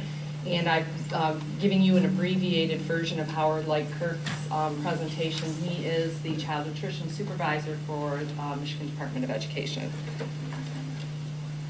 The Healthy Hunger-Free Kids Act of 2010 provided USDA the authority to establish nutrition standards for all foods and beverages that are sold outside of the federal nutrition programs that are in schools. This will affect all foods that are sold a la carte in the cafeteria, in school stores, snack bars, vending machines, and other venues such as PTO sales and fundraisers. USDA is establishing minimum standards, and state agencies and school districts can, of course, apply more robust standards in their districts, but those must be consistent with the federal guidelines. These, they're calling, what Smart Snacks is addressing is called competitive foods. These foods compete with the national school lunch and breakfast programs. And they're defined as all food and beverages sold to students on school campus during the school day, other than those meals reimbursed under programs authorized by the National School Lunch Act and the Child Nutrition Act. The school campus is determined to be all areas of property under the jurisdiction of the school that are accessible to students during the school day. So these are areas that are accessible to students. So the teacher's lounge, if the students aren't allowed in there, it won't affect the vending machines in the teacher's lounge. Any areas of the district that students don't have access to are not affected by this act. The school day is the period from midnight before to 30 minutes after the end of the school day. So from the minute that the students enter the property until 30 minutes after they're dismissed, these standards apply. To be sold during those times, a food item must meet all of the competitive nutrient standards and be one of these things: either a whole grain rich product, or have as the first ingredient a fruit, vegetable, dairy, or protein food, or be a combination food that contains at least a quarter cup of fruit or vegetable serving, or contain at least 10% of the daily value of one nutrient of public health concern through the end of June of 2016. The nutrient standards cover fat, sodium, calories, and total sugar. Total fat must be less than or equal to 35% of total calories as packaged or served, and it does allow exemptions for cheeses, nuts, seeds, dried fruits, and seafood. Saturated fat must be less than 10% of total calories as packaged or served, and again, you have exemptions for cheeses, nuts, seeds, and dried fruits. And they're continuing with the standard that we currently have in place of 0 grams of trans fat allowed. For sodium, any entree items that are sold a la carte that are not sold as part of the National School Lunch or Breakfast Program must contain less than or equal to 480 milligrams of sodium. And snack and side items must be less than 230 milligrams through July 1st, 2016, and after that it's 200 milligrams. So it's a graduated implementation. For calories, again, entree items that are sold a la carte as not part of a school lunch or breakfast program must be less than or equal to 350 calories per item, and snack and side dishes are less than 200 calories. Total sugar must be less than or equal to 35% of the weight of the item. And any accompaniments that are included, so, so a bagel that comes with cream cheese, the cream cheese has to be included in the nutrient profile to determine calories and total fat. So if we're giving syrup with waffles or butter or cream cheese, ranch dressing, all of that needs to be included. Beverage standards are also being applied, and these vary by grade level, identify the beverages allowed, and address container sizes. The beverages that are allowed at all levels are plain water, either carbonated or not, and there's no size limit at any grade level for plain water. That would be unflavored water, and it could be carbonated as well. For low-fat unflavored milk, at the elementary level, we can serve an 8-ounce serving, and at middle and high, a 12-ounce serving. For non-fat flavored or unflavored milk, it's the same serving sizes for elementary, middle, and high, and again with the 100% fruit or vegetable juice, 8 ounces at elementary and 12 ounces at middle or high school. Other beverages are allowed at the high school level, and these include calorie-free beverages, and the Act addresses size limits and number of calories per fluid ounces to be allowable to be sold in schools. They also allow low-calorie beverages, but are limiting the number of calories and the fluid ounce serving. So we can serve a 12 fluid ounce serving that contains 60 calories or 40 calories in an 8 fluid ounce serving. They're removing the time and place restrictions, so there are no time and place restrictions on the sale of allowable beverages. They can be sold anywhere on the school campus throughout the school day. Caffeine standards, again, they're not allowing any caffeine at elementary or middle school, but they are removing any caffeine restrictions at the high school. So we'll have no caffeine restrictions at the high school level, but not allowing it at elementary or middle. But continuing with the free potable water requirement, wherever meals are served, there must be free potable water available for students. For fundraisers, any foods that meet the standards may be sold at fundraisers during school hours. Foods that do not meet these standards or fundraisers that are not during school hours, either sold off school, during non-school hours, on the weekends, or off campus, are allowed, and the standards do not apply to those fundraisers. So an example would be the Morley fundraiser that's going on at the middle school right now. Because it's an off-campus activity and those foods are not meant to be consumed on campus, that is an allowable fundraiser. However, students could not set up a table in the cafeteria and sell those items during school hours. They can only be sold off campus. USDA has allowed state agencies to establish a limited number of exempt fundraisers that can be held during the school year. However, Michigan has determined that they will allow 0 exempt fundraisers because once they looked into it, it was just too hard to manage to determine what defined a fundraiser, what was the length of it. They just said it's better to just do 0. This is very important. No exempt fundraiser food or beverages may be sold in competition with school meals in the food service area during meal service. So we can't be setting up a table selling hot chocolate during school, during lunch at school. This flyer just kind of gives you an idea of what Smart Snacks is all about. What's the intention of Smart Snacks? If you look on the left side, it's kind of hard to see, but these are typically the snacks that kids want, the cookies, the fruit snacks, donuts, candy, soda, and there's a lot of empty calories in those snacks. If we replace those snacks with nuts and popcorn, baked chips, and non-calorie beverages, we're removing those empty calories from students' diets and providing them with more nutritious food. So in summary, there was a flyer included in your board packets kind of giving you an overview of the Smart Snacks Act. That is available on the michigan.gov website at that location if you wanted more copies of it. And the USDA site has more detailed information on the Act and the individual components and what types of foods are allowed. If you have any specific questions, please feel free to contact me. You can also contact Howard Lightkirk directly at, he provides his phone number and his email address, as well as the Child Nutrition Office for MTE. They are very responsive as well.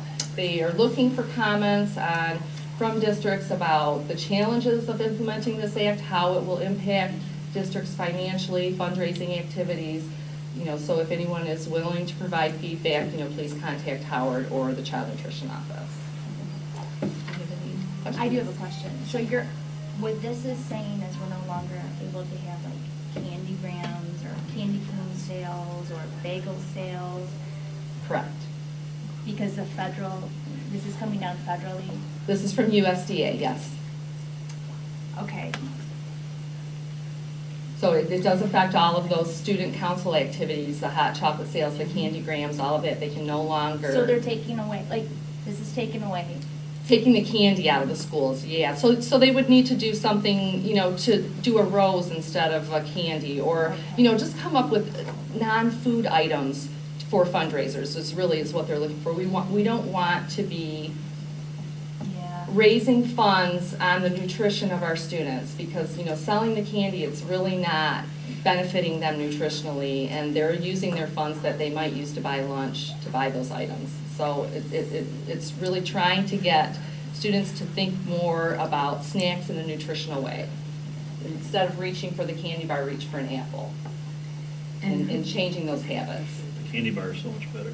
Well, I'm so for healthier choices in the schools, but I just find it, I'm just gonna say my opinion. Now you're telling me, I can't send a kid $1 to buy a candy cane for their friend. That's my choice, that's not, I don't know, I just have Then I would make contact I with think I'm gonna Howard make contact and with this. Yeah, definitely provide those comments to MDE. They pass them on to USDA, but again, this is a federal regulation. Yeah, I know This is coming down from, this is all part of the Healthy Hungry for Kids Act, and Michelle Obama is championing this. They're really changing a lot. This is the third year of implementation.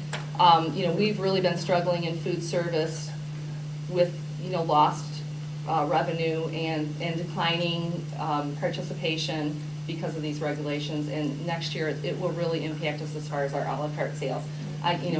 One of my biggest sellers is the chocolate chip cookie. The kids love their chocolate chip cookie, and I can't serve those next year. I have to come up with an alternative. So it is really about changing the student's mindset. And, this year I'm gradually working those healthier snacks in. Some of them are being accepted fairly well by the students, and others are not at all. So, it'll definitely be a learning period next year for what's going to work in place, for snacks for students, because I'm all about moderation. I really feel like, you can have snacks in moderation, and I think that's really what some students struggle with is correct portion sizing and moderation. And if they're not learning that at home, then at least they're seeing it on their school lunch tray. How are we going to be communicating this to families? I mean, is there a plan in place that you're going to let people know? I send out a letter every August with the packets that go home with what's new in food service, so I'll definitely be including information in that packet about it, as well as on the food service webpage. I try to regularly post, new things that are going on in food service there, so it'll be there over the summer. And, again, I'm phasing things in now, so things that I know that are not going to be sellable next year, I'm trying to phase out and replace with things that will be allowable. And then as well as the fundraising groups, how are we going about letting them know that? Because Well, some I've been people talking plan, about this for over a year Okay. in our administrative meetings, so, and it's also, with the wellness committee, we've been talking about it, and we talked about it when we met with the wellness committee in the fall. It'll be on our agenda when we meet again in the spring, so, those are the ways that we're communicating with those groups. Our local School Nutrition Association group is putting together a Smart Snacks food show for administrators and school groups where, your school store people, will be able to go and try out things that are, allowable. So, I think that will be a good venue for those groups that maybe won't be as familiar with this to get more information and find out what products they can sell. Okay. Thank you. And you're next for refrigeration service in the middle school. We have been experiencing ongoing issues with the cooler and freezer at the middle school since the beginning of the school year.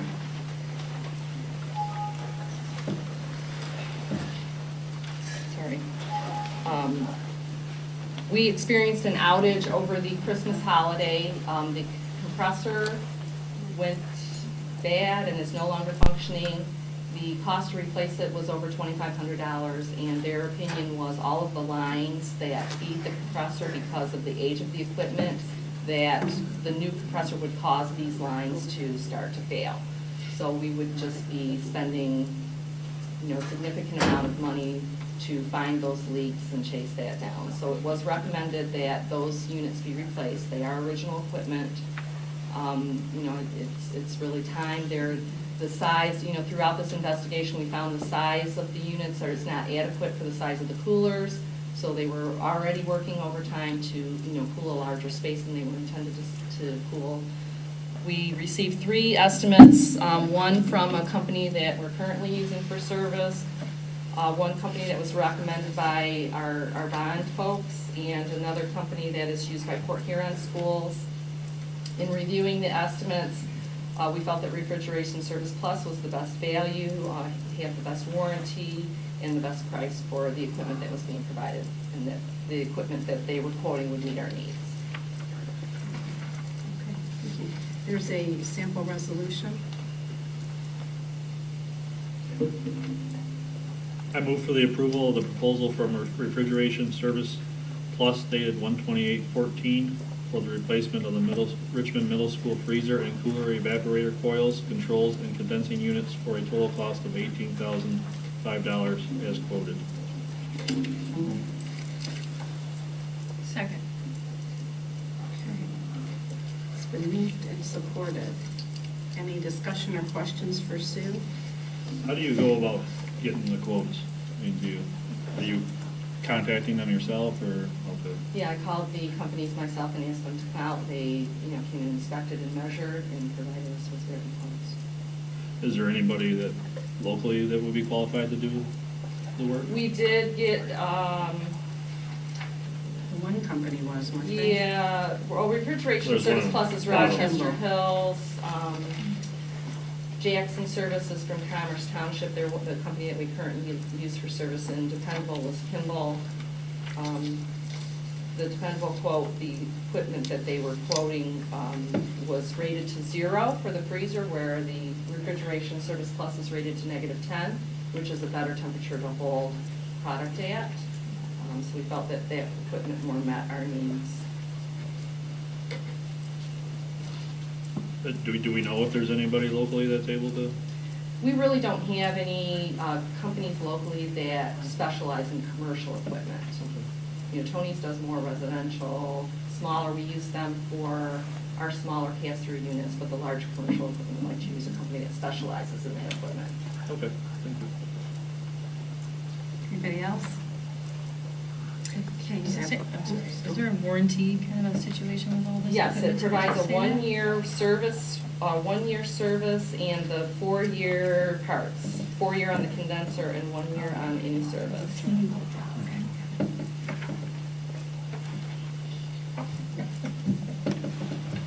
Perfect. Thank you. Okay, thank you. Okay, I'm going to do a roll call. Dan? Aye. Tracy? Aye. Rob? Aye. Andy? Aye. Bridget? And I vote aye. Motion carries. Thank you, Sue. Okay, next. Neola policy update. Dr. Olson? Okay, this is rather exciting because it's probably the briefest Neola update we've ever received. Really? And it's all around one issue, and that is just bringing the responsibilities for initiating the fingerprinting and then the storage of those fingerprints back to the district, as opposed to allowing a third-party contractor to do it, and which is the way we used to do it. And the language adjusts those changes to meet that new legal requirement. So I would recommend that you accept the Neola update as it is written for a first reading. Does anybody have any questions about any of it? Is it better to come back and having us do it here? It isn't even, it's not a choice. No, but I'm saying, I know it's not a choice. doesn't really matter because we still have to provide people some information, so we still have a lot of responsibilities around it. I think it's just a matter of procedure. It makes it more complicated to try to bring it back once we get it out and then to bring it back again, than if we had kept it all in the first place, but that's not, Right. not a choice.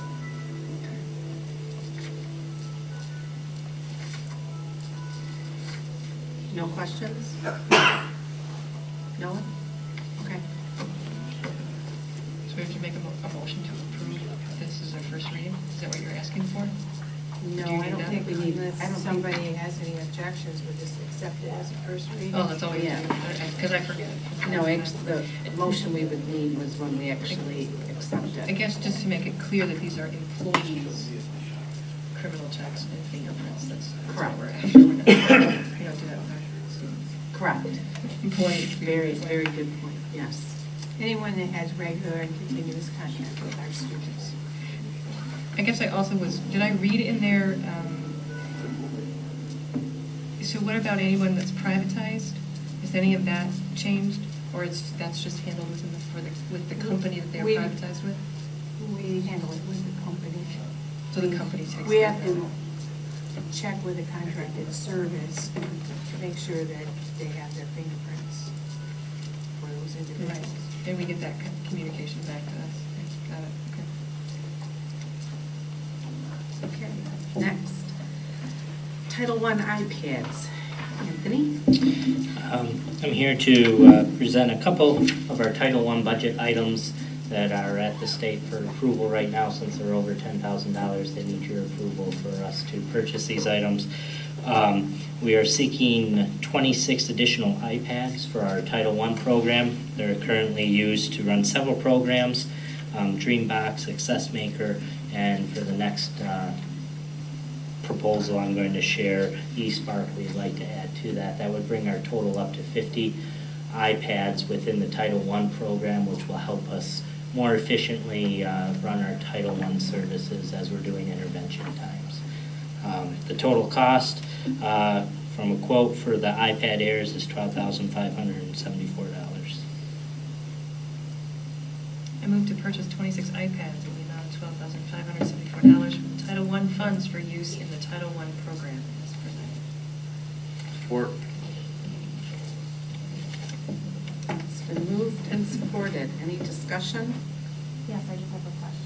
Now, is this just for the actual cost of the iPads? Are you getting the covers for the iPads as well? We do have a quote for the covers as well. That's under the it's from a separate company and under the $10,000. So you'll be covering that. They will be they will be in the same cushy covers. We also have within our budget have 3 cases that we will be storing and charging and updating them with, but that was under that $10,000 limit as well. So. Yeah, let me throw a question out there. So before the bond issue was passed, a lot of questions came, why are we going after just iPads and not another tablet? Is there a reason why we're just going after iPads? The iPads for our Title I usage, Title I we have to use on targeted students. We can only use it on students that meet specific needs, and our current programs work very well with the iPads. For the bond purposes, we might not use iPads. We'll use whatever device is going to meet the best needs of our curriculum at that point, but the iPads are what's meeting the best needs for the curriculum of the Title I program. Okay. And just a reminder, clarification too, Title I funds are federal dollars. Correct. So it's not a general fund. Yes, if we don't spend this, we lose it. Right, exactly. Okay, excuse me, it's been moved and supported. I will do a roll call. Tracy? Aye. Rob? Aye. Bridget? Aye. Andy? Aye. Dan? Aye. And I vote aye. Motion carries. eSpark Learning Pilot Purchase. The second item here that I am bringing today, we would like to use the eSpark Learning Program with our Title I students. eSpark is a program that actually Utica Schools is using right now, but what it does is provide an opportunity using our NWEA testing scores, which the district has supported this year and we wish to continue to support, to target students' individual needs so we can differentiate our learning. And eSpark has a group of individuals then that seek out apps that work on the iPad and have been vetted to make sure that they're educationally sound, that you don't have to add extra costs to use them. And then they put together what they call quests for those students based on the students' needs to help them get them back up to level. We propose that we would run this as a pilot program for the remainder of this school year, and then look at our Title I funds next year to see if we could continue to use the program.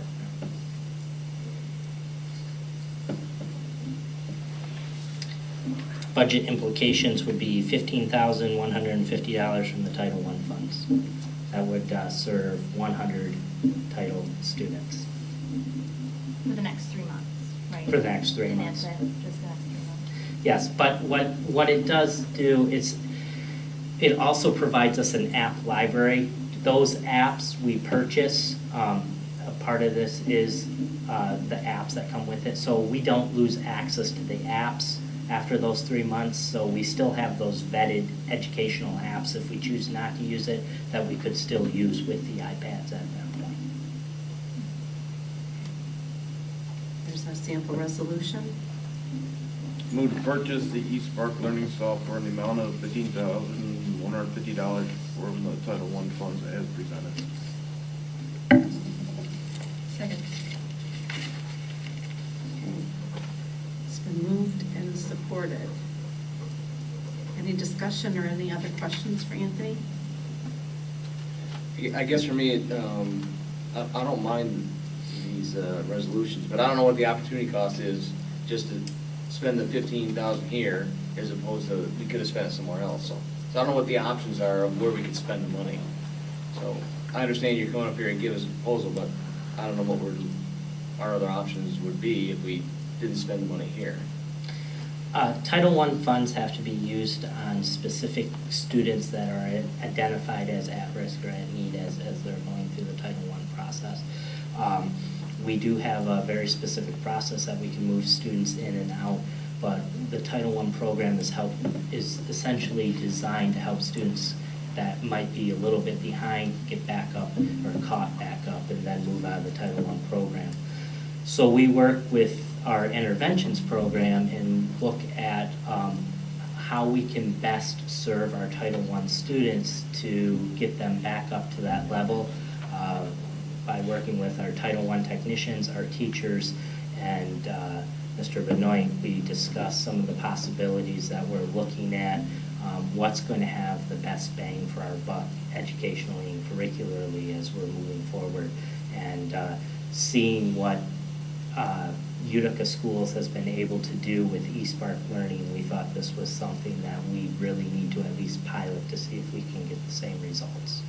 Was the whole staff involved with the process of making sure that this was the best option to use these funds? Or is it just a few, like just The your Title I I staff. Oh, the Title I staff, but not the... Mr. Benoit shares it with the Title I staff as well. So someone did the analysis to figure out what was the best option to spend on eSparks and additional iPads.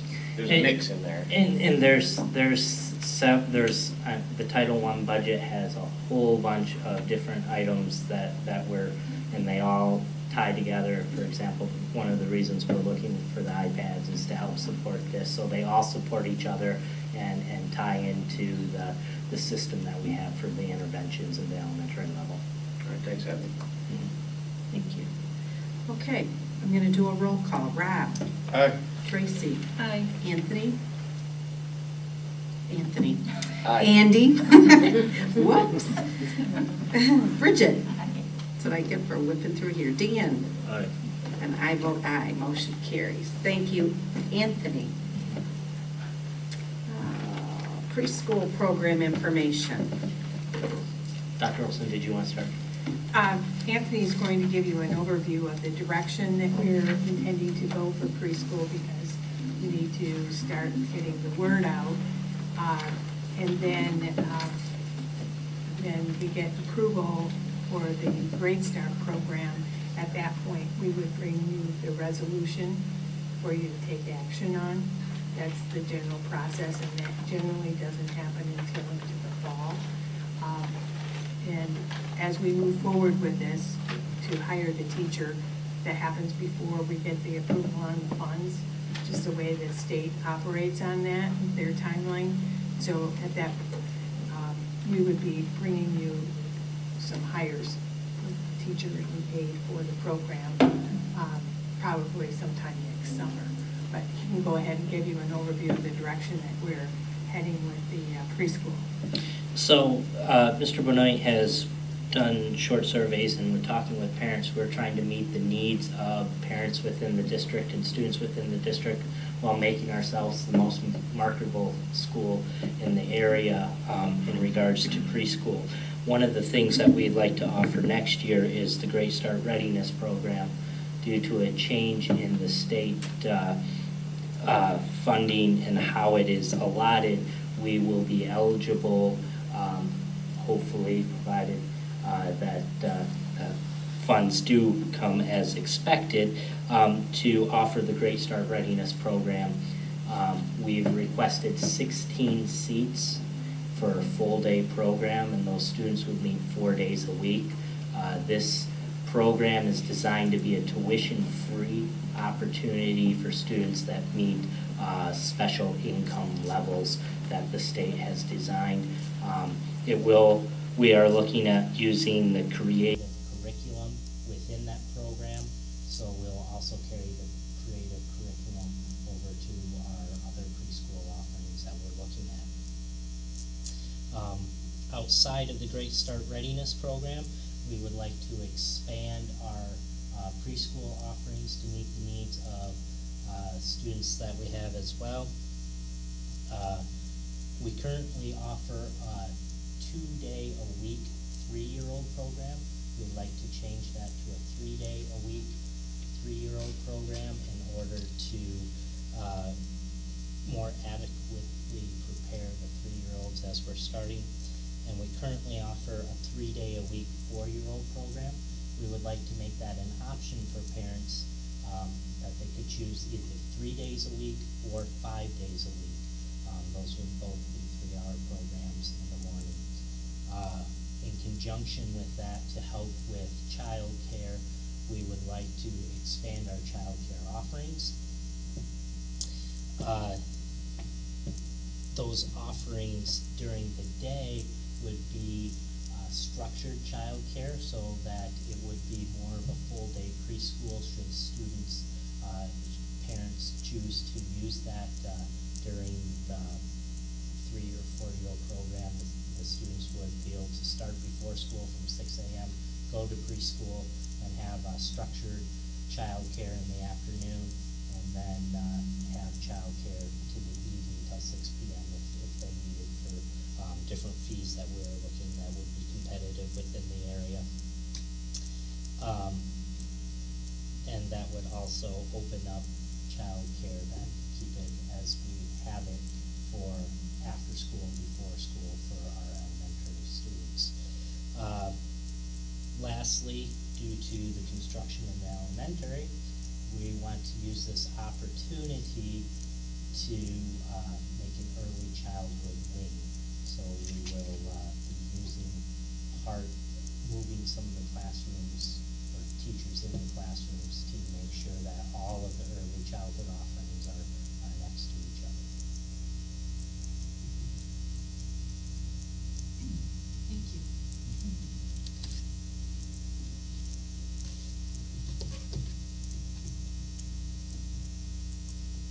Next, budget amendment, Vicki. So we're getting an opportunity to ask questions about that at a different time? Well, yeah, because it's gonna go through curriculum to talk, and then it'll come back to the board for a formal presentation. I just heard Linda say that we wouldn't get a vote on it, or have to do any of that until November when the Great Start money comes through. So it's gonna be on our next month's agenda too? If that's, what I'm gonna to say is if curriculum, when you meet, if that's what you would like to have done, something to come back to a full presentation, it's come to the budget and finance. So after you meet, yes, we can absolutely have it for a full presentation to the board, yes. Just an opportunity to answer some questions. Yep, absolutely. Yep. Ready? Ready. Okay. All right, this is the time of year that we amend our budget, so I'm going to go through some of the changes that we had. But first, I'd like to recap the progress of the budget. And there's the summary for you. I believe you have something similar to this in your packet. When we finished the year last year, the 12-13 year, we had, actually when we started the year, we had fund equity of $1,171,850. We based that on a 1,644 student count, a foundation allowance of $6,966, and our total revenues were $13,525,231. Our total expenses were $13,268,534, and we had an addition to our fund balance of $256,697. So that left us with fund equity of $1,428,547, which was 10.7% of our expenditures. When we established our budget for this year, the 13-14 budget, we didn't know those numbers, so we assumed a fund balance of $1,156,743, 1,606 students, and a foundation allowance of $7,026. Revenues totaling $13,299,579, and expenditures of $13,418,610. So we expected a shortfall of $119,031, leaving us with a projected fund equity balance of $1,037,712, or 7.73% fund equity. Today, we know that our fund balance is for $1,428,547, so that's where the amendment has changed. We also have less students than we projected, 1,569 students, and we have a foundation allowance of $7,026. I believe in your packet I had $7,076, and that $50 difference was the equity payment that we got because we're at the low end of the foundation allowance. So I shouldn't have put that as $7,076. Actually, our fund, our state aid is, foundation allowance is $7,026. So I'm gonna make that correction for you. Our revenues are projected at $13,406,068, and I'll go over what those changes are next. Our total expenses are $13,740,236. So we project that we will have a shortfall of $334,168, projecting a fund equity at June 30th of this year of $1,094,379, or 7.96% fund balance. So the changes to our revenues from our original budget are that our blended student count numbers were reduced based on what we originally projected. That reduces our state aid, and in state aid, the student numbers are used to calculate some other categoricals, like our equity payment and our at-risk dollars. Now, I just told you that the at-risk was reduced, but we did have some at-risk carryover from last year that has increased our at-risk balance for this year. So as you can see from the revenue, it went from $13,299,000 to $13,400. That's because we have some carryover in our at-risk and our federal dollars, our Title I and our Title II. So those are the reasons for the increased revenue while we have a reduced fund balance for the end of the year. So this is just a brief synopsis of our local, state revenues, federal revenues, inter-district sources, and our transfer or fund modifications for our total revenue of $13,400,000. Now, the changes to our expenditures, I make some minor adjustments to our staff salaries or insurance costs because teachers get their degree changes, or change, their family status changes, so you may change their insurance a little bit. So those things are all adjusted for. All our grants are budgeted for full expenditure, so when I increase the at-risk dollars for the carryover, that means I increase the expenses by the same amount. So that we project that we will get that money in and we will spend exactly that same amount. That may not happen, we may have carryover again, but that's just how we budget, so it doesn't have an impact on the bottom line. Our operations and maintenance, we went to a full-time position, so that added a little bit to the expenditures. And other business services, you may have noticed an increase in that, and that is due to, we had a lot of tax tribunals where taxes were abated, so we had to refund some of our operational dollars and some of our debt dollars to taxpayers. Most of the, for the operational dollars, we will get that back from the state. There's a lag time between the time that they change the taxable values in the system and that the state receives that information and recoups it to us. The state guarantees us $7,026 per student. They subtract what we will get locally from our local tax dollars, and they make up the difference. Well, as our local dollars decrease from these tax reductions, the state makes up that difference. The impact on that is the state then has to cover more and more dollars that the local tax dollars don't provide. And so here's just a synopsis again of the expenditures, the instructional, supporting services, community services, and outgoing transfers for $13,740,000. And then I just wanted to give you kind of a brief update on what the governor's proposal is for future state aid, and we'll be working on the budget really quickly here. But he's proposing that we get a foundation increase from $7,026 to $7,187 per pupil for the lowest funded districts, and that would be us. He's gonna make the $50 that we got in the equity payment a permanent addition to the minimum foundation allowance. So in essence, we get a $111 increase for our students. The best practice incentive per pupil is funded for 14-15, but it's questionable for 15-16. There is not a line item for it in that. And they're also putting some money towards trying to help identify and distressed districts and provide some type of emergency fund. So I think, more districts are becoming hard pressed for funds, and they're trying to identify them earlier so that districts can get out of that situation quicker. So those are the, So just. Go ahead. No, go ahead. So the foundation increase does not include that $52 that's listed. No, that does not. That's not part of the foundation. Right, so the $52 Is will separate. come if we go through all the hoops that we're supposed to. Correct. That will be next year, and then the year after, it does not look like we will get that. All those things could change.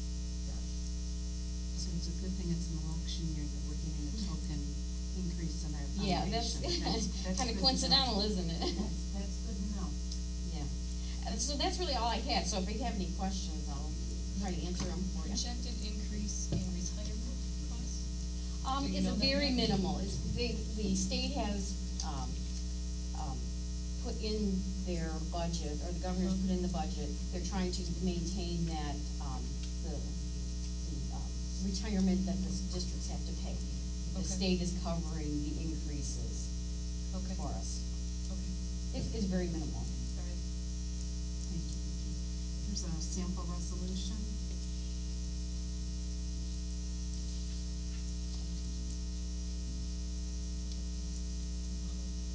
Move to approve the 2013-2014 amended general fund budget as presented. Support. It's been moved and supported. Any discussion? Yes, thank you, Vicki. Do a roll call. Rob. Aye. Dan. Aye. Andy. Yep. Bridget. Tracy. And I vote aye. Thank you. Food Services Director, Shared Services.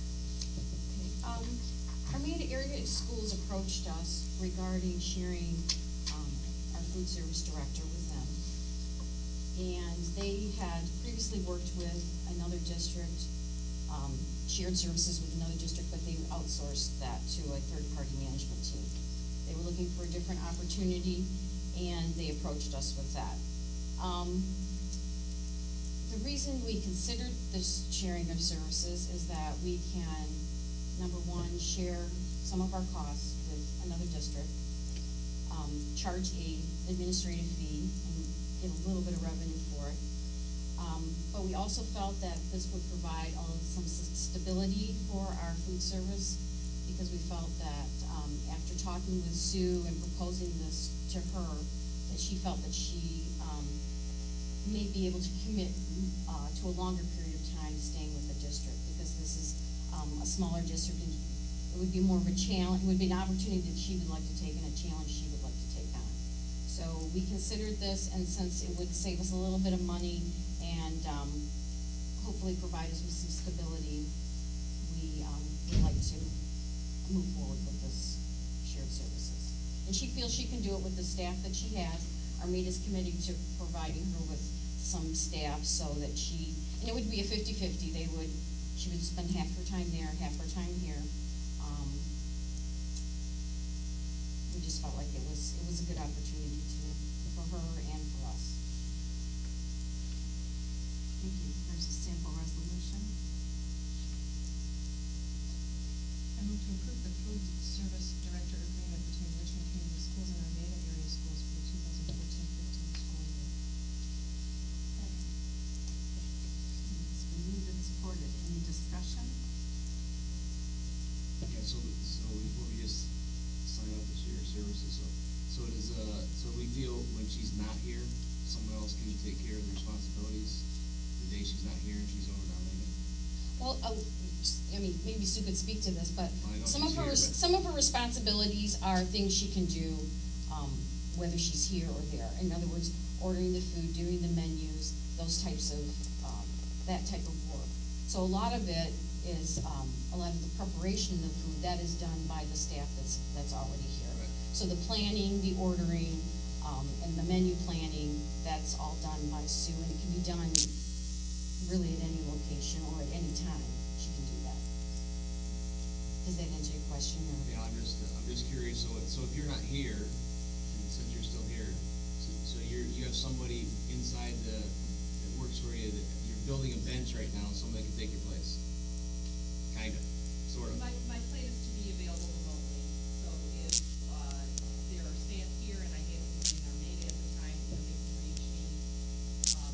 Because we have the separate location, staff is used to working on, obviously, on the day-to-day food preparation.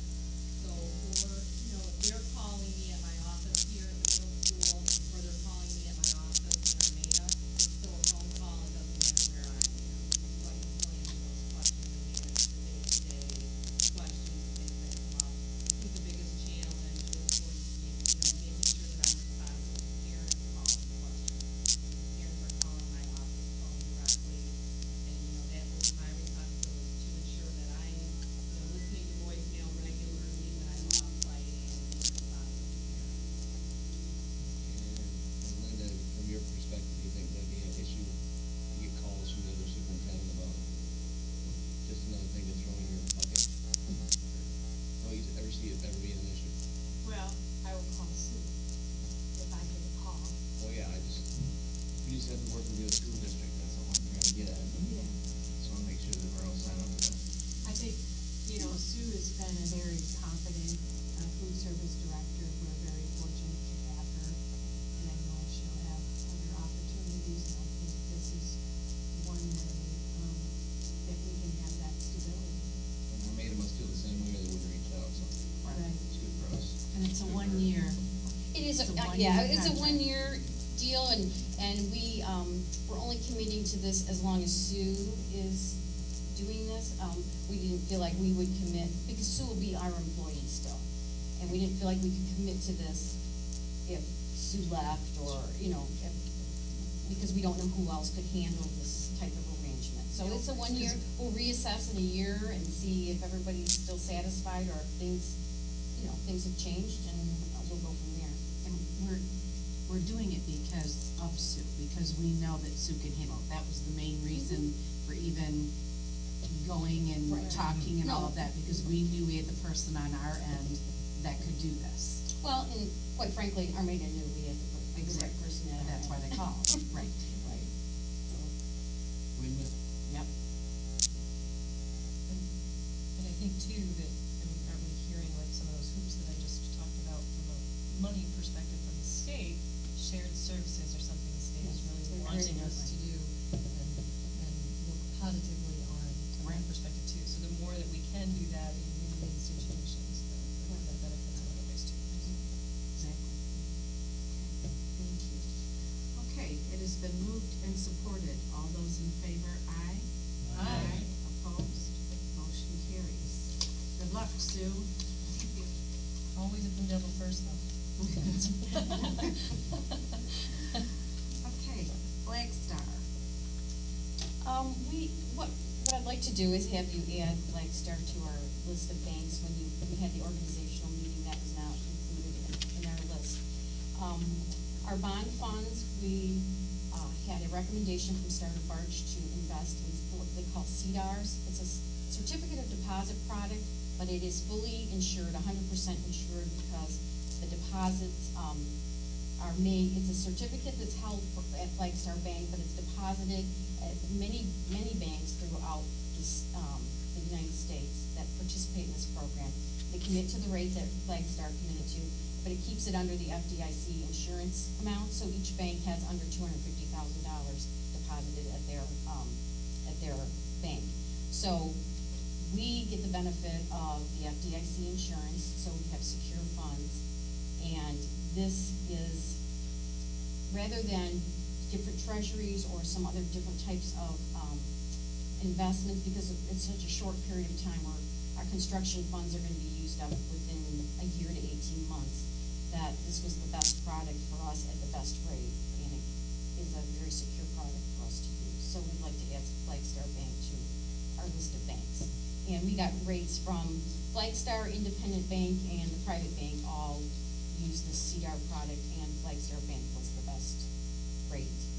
And we came up with a schedule, so we would have funds become available. We have these certificates, but every 30 days we have some funds coming available, so we could pay our construction bills as they come due.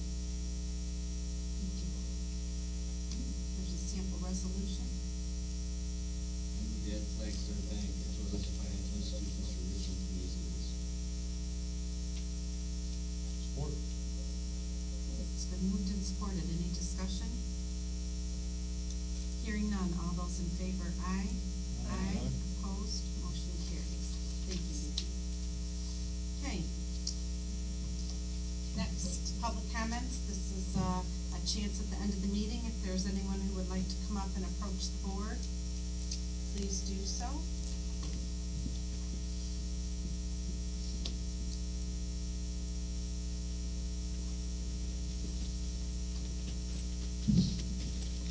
I just got a few things left to say. For one, I got the petition right here if you guys want to read over it or look at the signatures.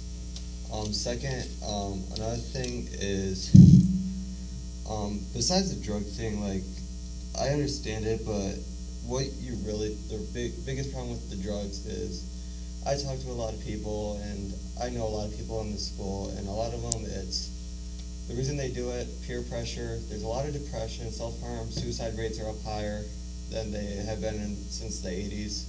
So there's a lot of things that need to be considered, and bullying is another huge problem. So there's just multiple things you gotta take into factor besides just like kids who decide to do it just for recreational use. Kids use it as a scapegoat, and so you gotta find ways to fix that problem. You gotta try to fix bullying or try to fix, I mean, it's gonna be hard, but there's also problems at home, and there's just multiple things with drugs that you gotta look at before you can even before you can even just judge one special group. And then another thing is, being the type of person I am, I wanna try, like, if there's a way we can before I graduate, I would like to do some type of fundraiser with the school board, see if we can't find something and collect some amount of money and donate it to a actual suicide prevention group or something to help promote and maybe help put a stop to bullying or depression and try to help these families that maybe have had someone who has killed themselves. Right, can I just ask you the petition, did you give that to Mr. Bordeaux? Yes, he looked over it earlier. Okay. But okay, do you want to fix that right here? Thank you very much. Anyone else? Come back again.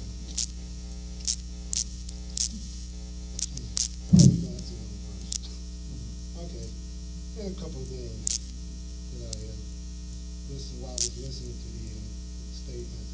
The distinguished gentleman in the tie, the blue shirt back there, is just giving the Title I update. If Mr. Overker asked him a question, he never answered, and I never heard the answer in his explanation. I know Mr. Overker asked him if we were using the Title I money, which is government funds, uses it as little bit, and I'm familiar with that.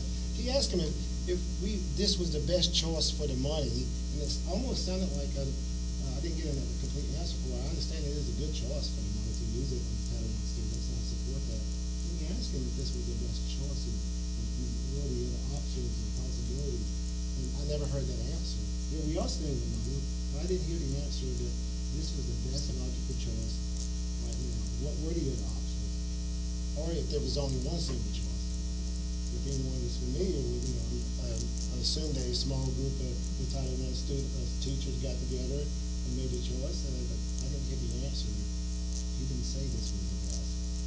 Maybe I'm assuming it was. I don't like to assume, but he didn't answer the question. I'm not trying to insult him. I would just have liked to have heard the direct answer to the board and a group of people. We had three other choices. Here's what they were. And we went with this, because this is what the best one was that we found. I didn't hear that. But that's, so I kind of like to hear a straightforward answer. I feel like that's better for my mind to process. But, and the next option was when we talked about the track field being redone, and we had the 2 high jump pits and the relocation of the long jump. The 2 pits vice 1 pit, is that the norm for most institutions that have two long jump pits? If so, if not, what was the cost increase over 1 pit compared to 2 pits? And geometrically, the relocation of the long jump pit, is there any norm for where those long jump pits are normally positioned in accordance with the track? I understand it may be well suited, but is there any norm? I'm used to seeing halfway in the same general area. I'm gonna say where we go, where they would track and field. I've been around that in high school and college. They're normally pretty similar. So I know that we may be restrained in geometry out there, but I just want to believe that if we were here and maintaining norm in that field, track and field, everyone thought about that while we were trying to meet the best needs for the district. And last, not to beat a dead horse, but back to the drug awareness for the children. You said, I have made the general vague statement that I thought to be the best of my knowledge, of my opinion, my life experience, and my education, that I did not think that the group of people that we were choosing to give the drug aware class were not the most likely group to be doing drugs. I stand by that, but I don't think they're not doing drugs at all. I don't believe in the concept that my child would never do that. As a matter of fact, I got a 23-year-old. I think he probably was drug tested 10 to 15 times his senior year in high school at home. We bought our own drug test. I got a 17-year-old who was drug tested 2 months ago in my house with me watching him in the bathroom pee in a cup that we ordered on the drug test. He came home not acting right one day. So I'm working on a government job where I'm drug tested at least 5 or 6 times a year just for random. I've been drug tested ever since May the 25th of 1986. Every year, at least once. I'm a firm believer in it, but I like to have it properly prescribed and adjusted and directed. I don't like select grouping. I feel like that's what that is, when you don't do all. And if you tell me, don't get in the mind frame, not student athletes, and give me the statistical data that says student athletes are more likely to be doing drugs. I haven't seen the statistical data that support doing that just to these groups. Now, I see the law that says you can. 2002, the law says you can, but I haven't seen the statistical data that says a football player on the football field gets injured in a game and goes to the hospital, that they're most likely to have a illegal drug in their system. How many times had that happened on a Friday night? I'm not saying it never happens, or maybe that kid never got hurt. But I would like to see the data that substantially confirms that, hey, this is the best choice to do it to these kids. You know, right now, in New York, Massachusetts, Connecticut, the law is dealing with the stop and search. The police officer can just randomly drive down the street and say, you know what, the guy's not doing anything, but I want to search him just to see if he got anything on. Those are the kind of constitutional infringement that is happening in our society every day. And I would like to see educational institutions and give our kids a better civic lesson. You know, how do we want to send them into the world? I said, I am not the parent that says not my child. My child gets drug tested. And if I went home tonight, if he was acting funny, too giddy, too happy, I might drug test him tonight. I'm one of those kind of parents. You know? And like I said, he's aware of it. He's been drug tested this year.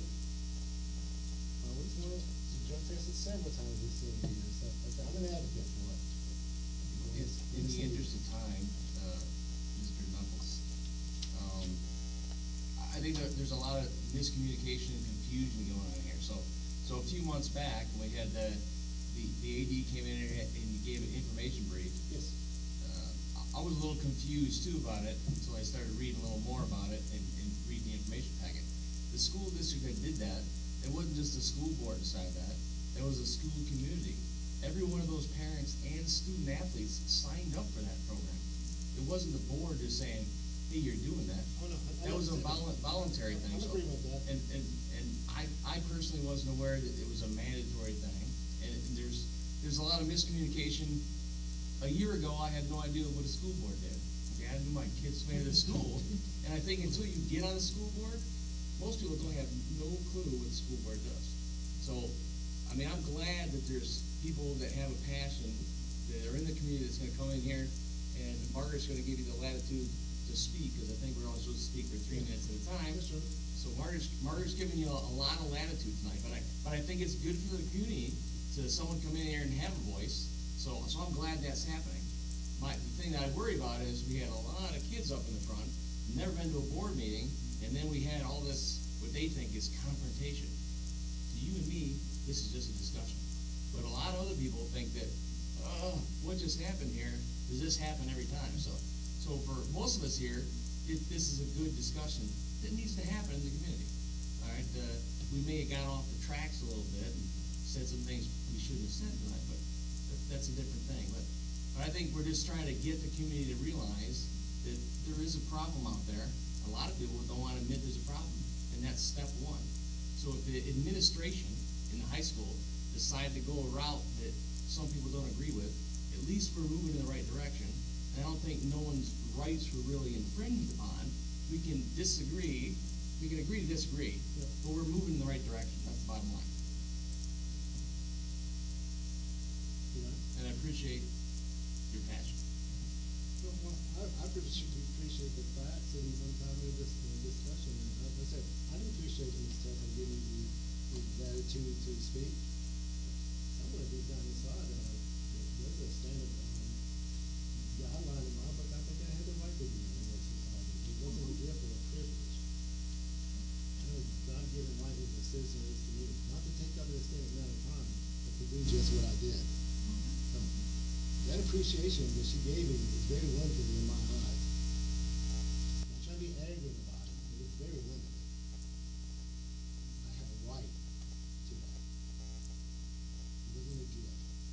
well as everyone else sitting over here has a right to it. Just a basic one. And I think that's where sometimes people in the community, that's why they get passionate about a position like me, because they feel like they're not being heard, they're not being respected, they're not being answered, they're not being communicated to. And I think if we can work on that, I didn't say you, I said we, if we can work on that, then issues like parents not knowing about a mandatory meeting or it not being able to be resolved without me having to come here and speak before a group of kids. Now, surely, I don't think I use any verbiage that those group of kids haven't heard. Hopefully they got a lesson that they know that, hey, that things like that do take place in a school board meeting. People in the society do take a stand every now and then. That's all I'm saying. I heard you, but I also hopefully you've heard me. I'm a member of this community as well. Thank you very much. Mr. Nichols, if I can just ask that you leave your phone number with Terry here. Your question about the track is a good question, and Dr. Olson will get someone to be able to speak to you about that. I appreciate that. Anyone else? Okay. You got one.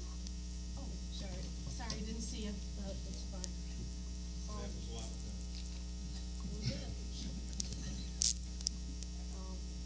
There's one point that I forgot to mention earlier, was, I said that I've been to District Window twice. First time was by myself, second time was with a couple other people. Well, first time, towards the end of it, he said to me, well, you're a smart kid, you can figure it out. And I didn't really think of an answer till later, because I'm nervous. But, the answer is, I already have. The answer to my grade problem, why I was having a C in math last and an A this year, is I got a briefcase. It's that simple. I got something to get organized, and I'm not forgetting things anymore. I hardly ever forget an assignment.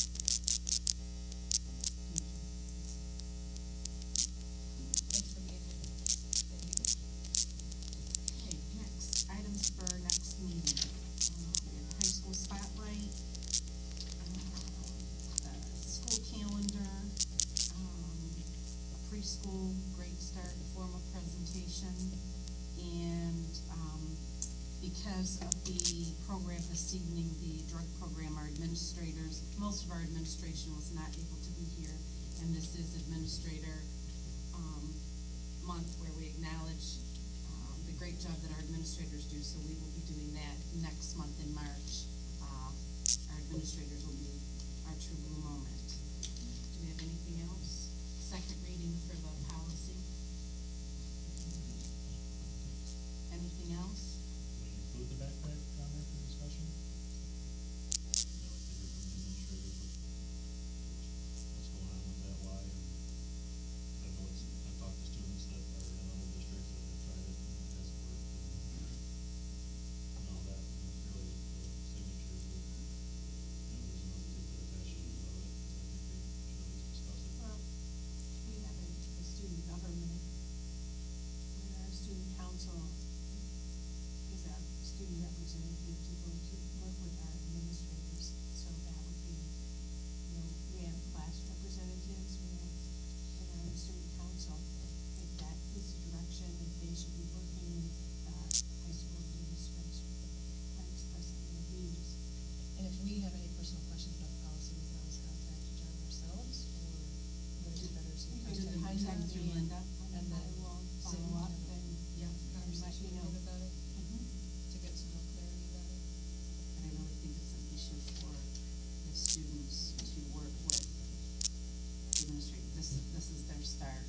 Yeah, but I As thought. it isn't a policy of the board. That's what I was gonna say, it's not a a rule within the management of the school. That's right. I just thought that if we discussed it here at the meeting, it would give people, the community, an opportunity to come and listen to our discussion, not so much be part of it, but listen to it, and if they have comments to make. But it's not our after- discussion. After the hearing. It's not our discussion, though. That's the issue. It's a discussion If they brought it within, to the administrators and everybody else, and now they're bringing it to the board, I mean, shouldn't it be our discussion? they brought this petition today, they said to the administration, so this is their first process of what they need to do to to work with the administration in the building. It's not an issue for us right now. It's not a school board policy. No, I went. to Mr. each- Donato, I went to each Mr. and every Donato, one I'm of them. asking you to please be quiet. No, I won't be quiet, Margaret. Well, I went to each and every one, I have Okay. followed your policies. you know what? No, Do we have any other agenda items for next month? Nothing? Okay, at this point, we have concluded our business. We are adjourned at 9:36.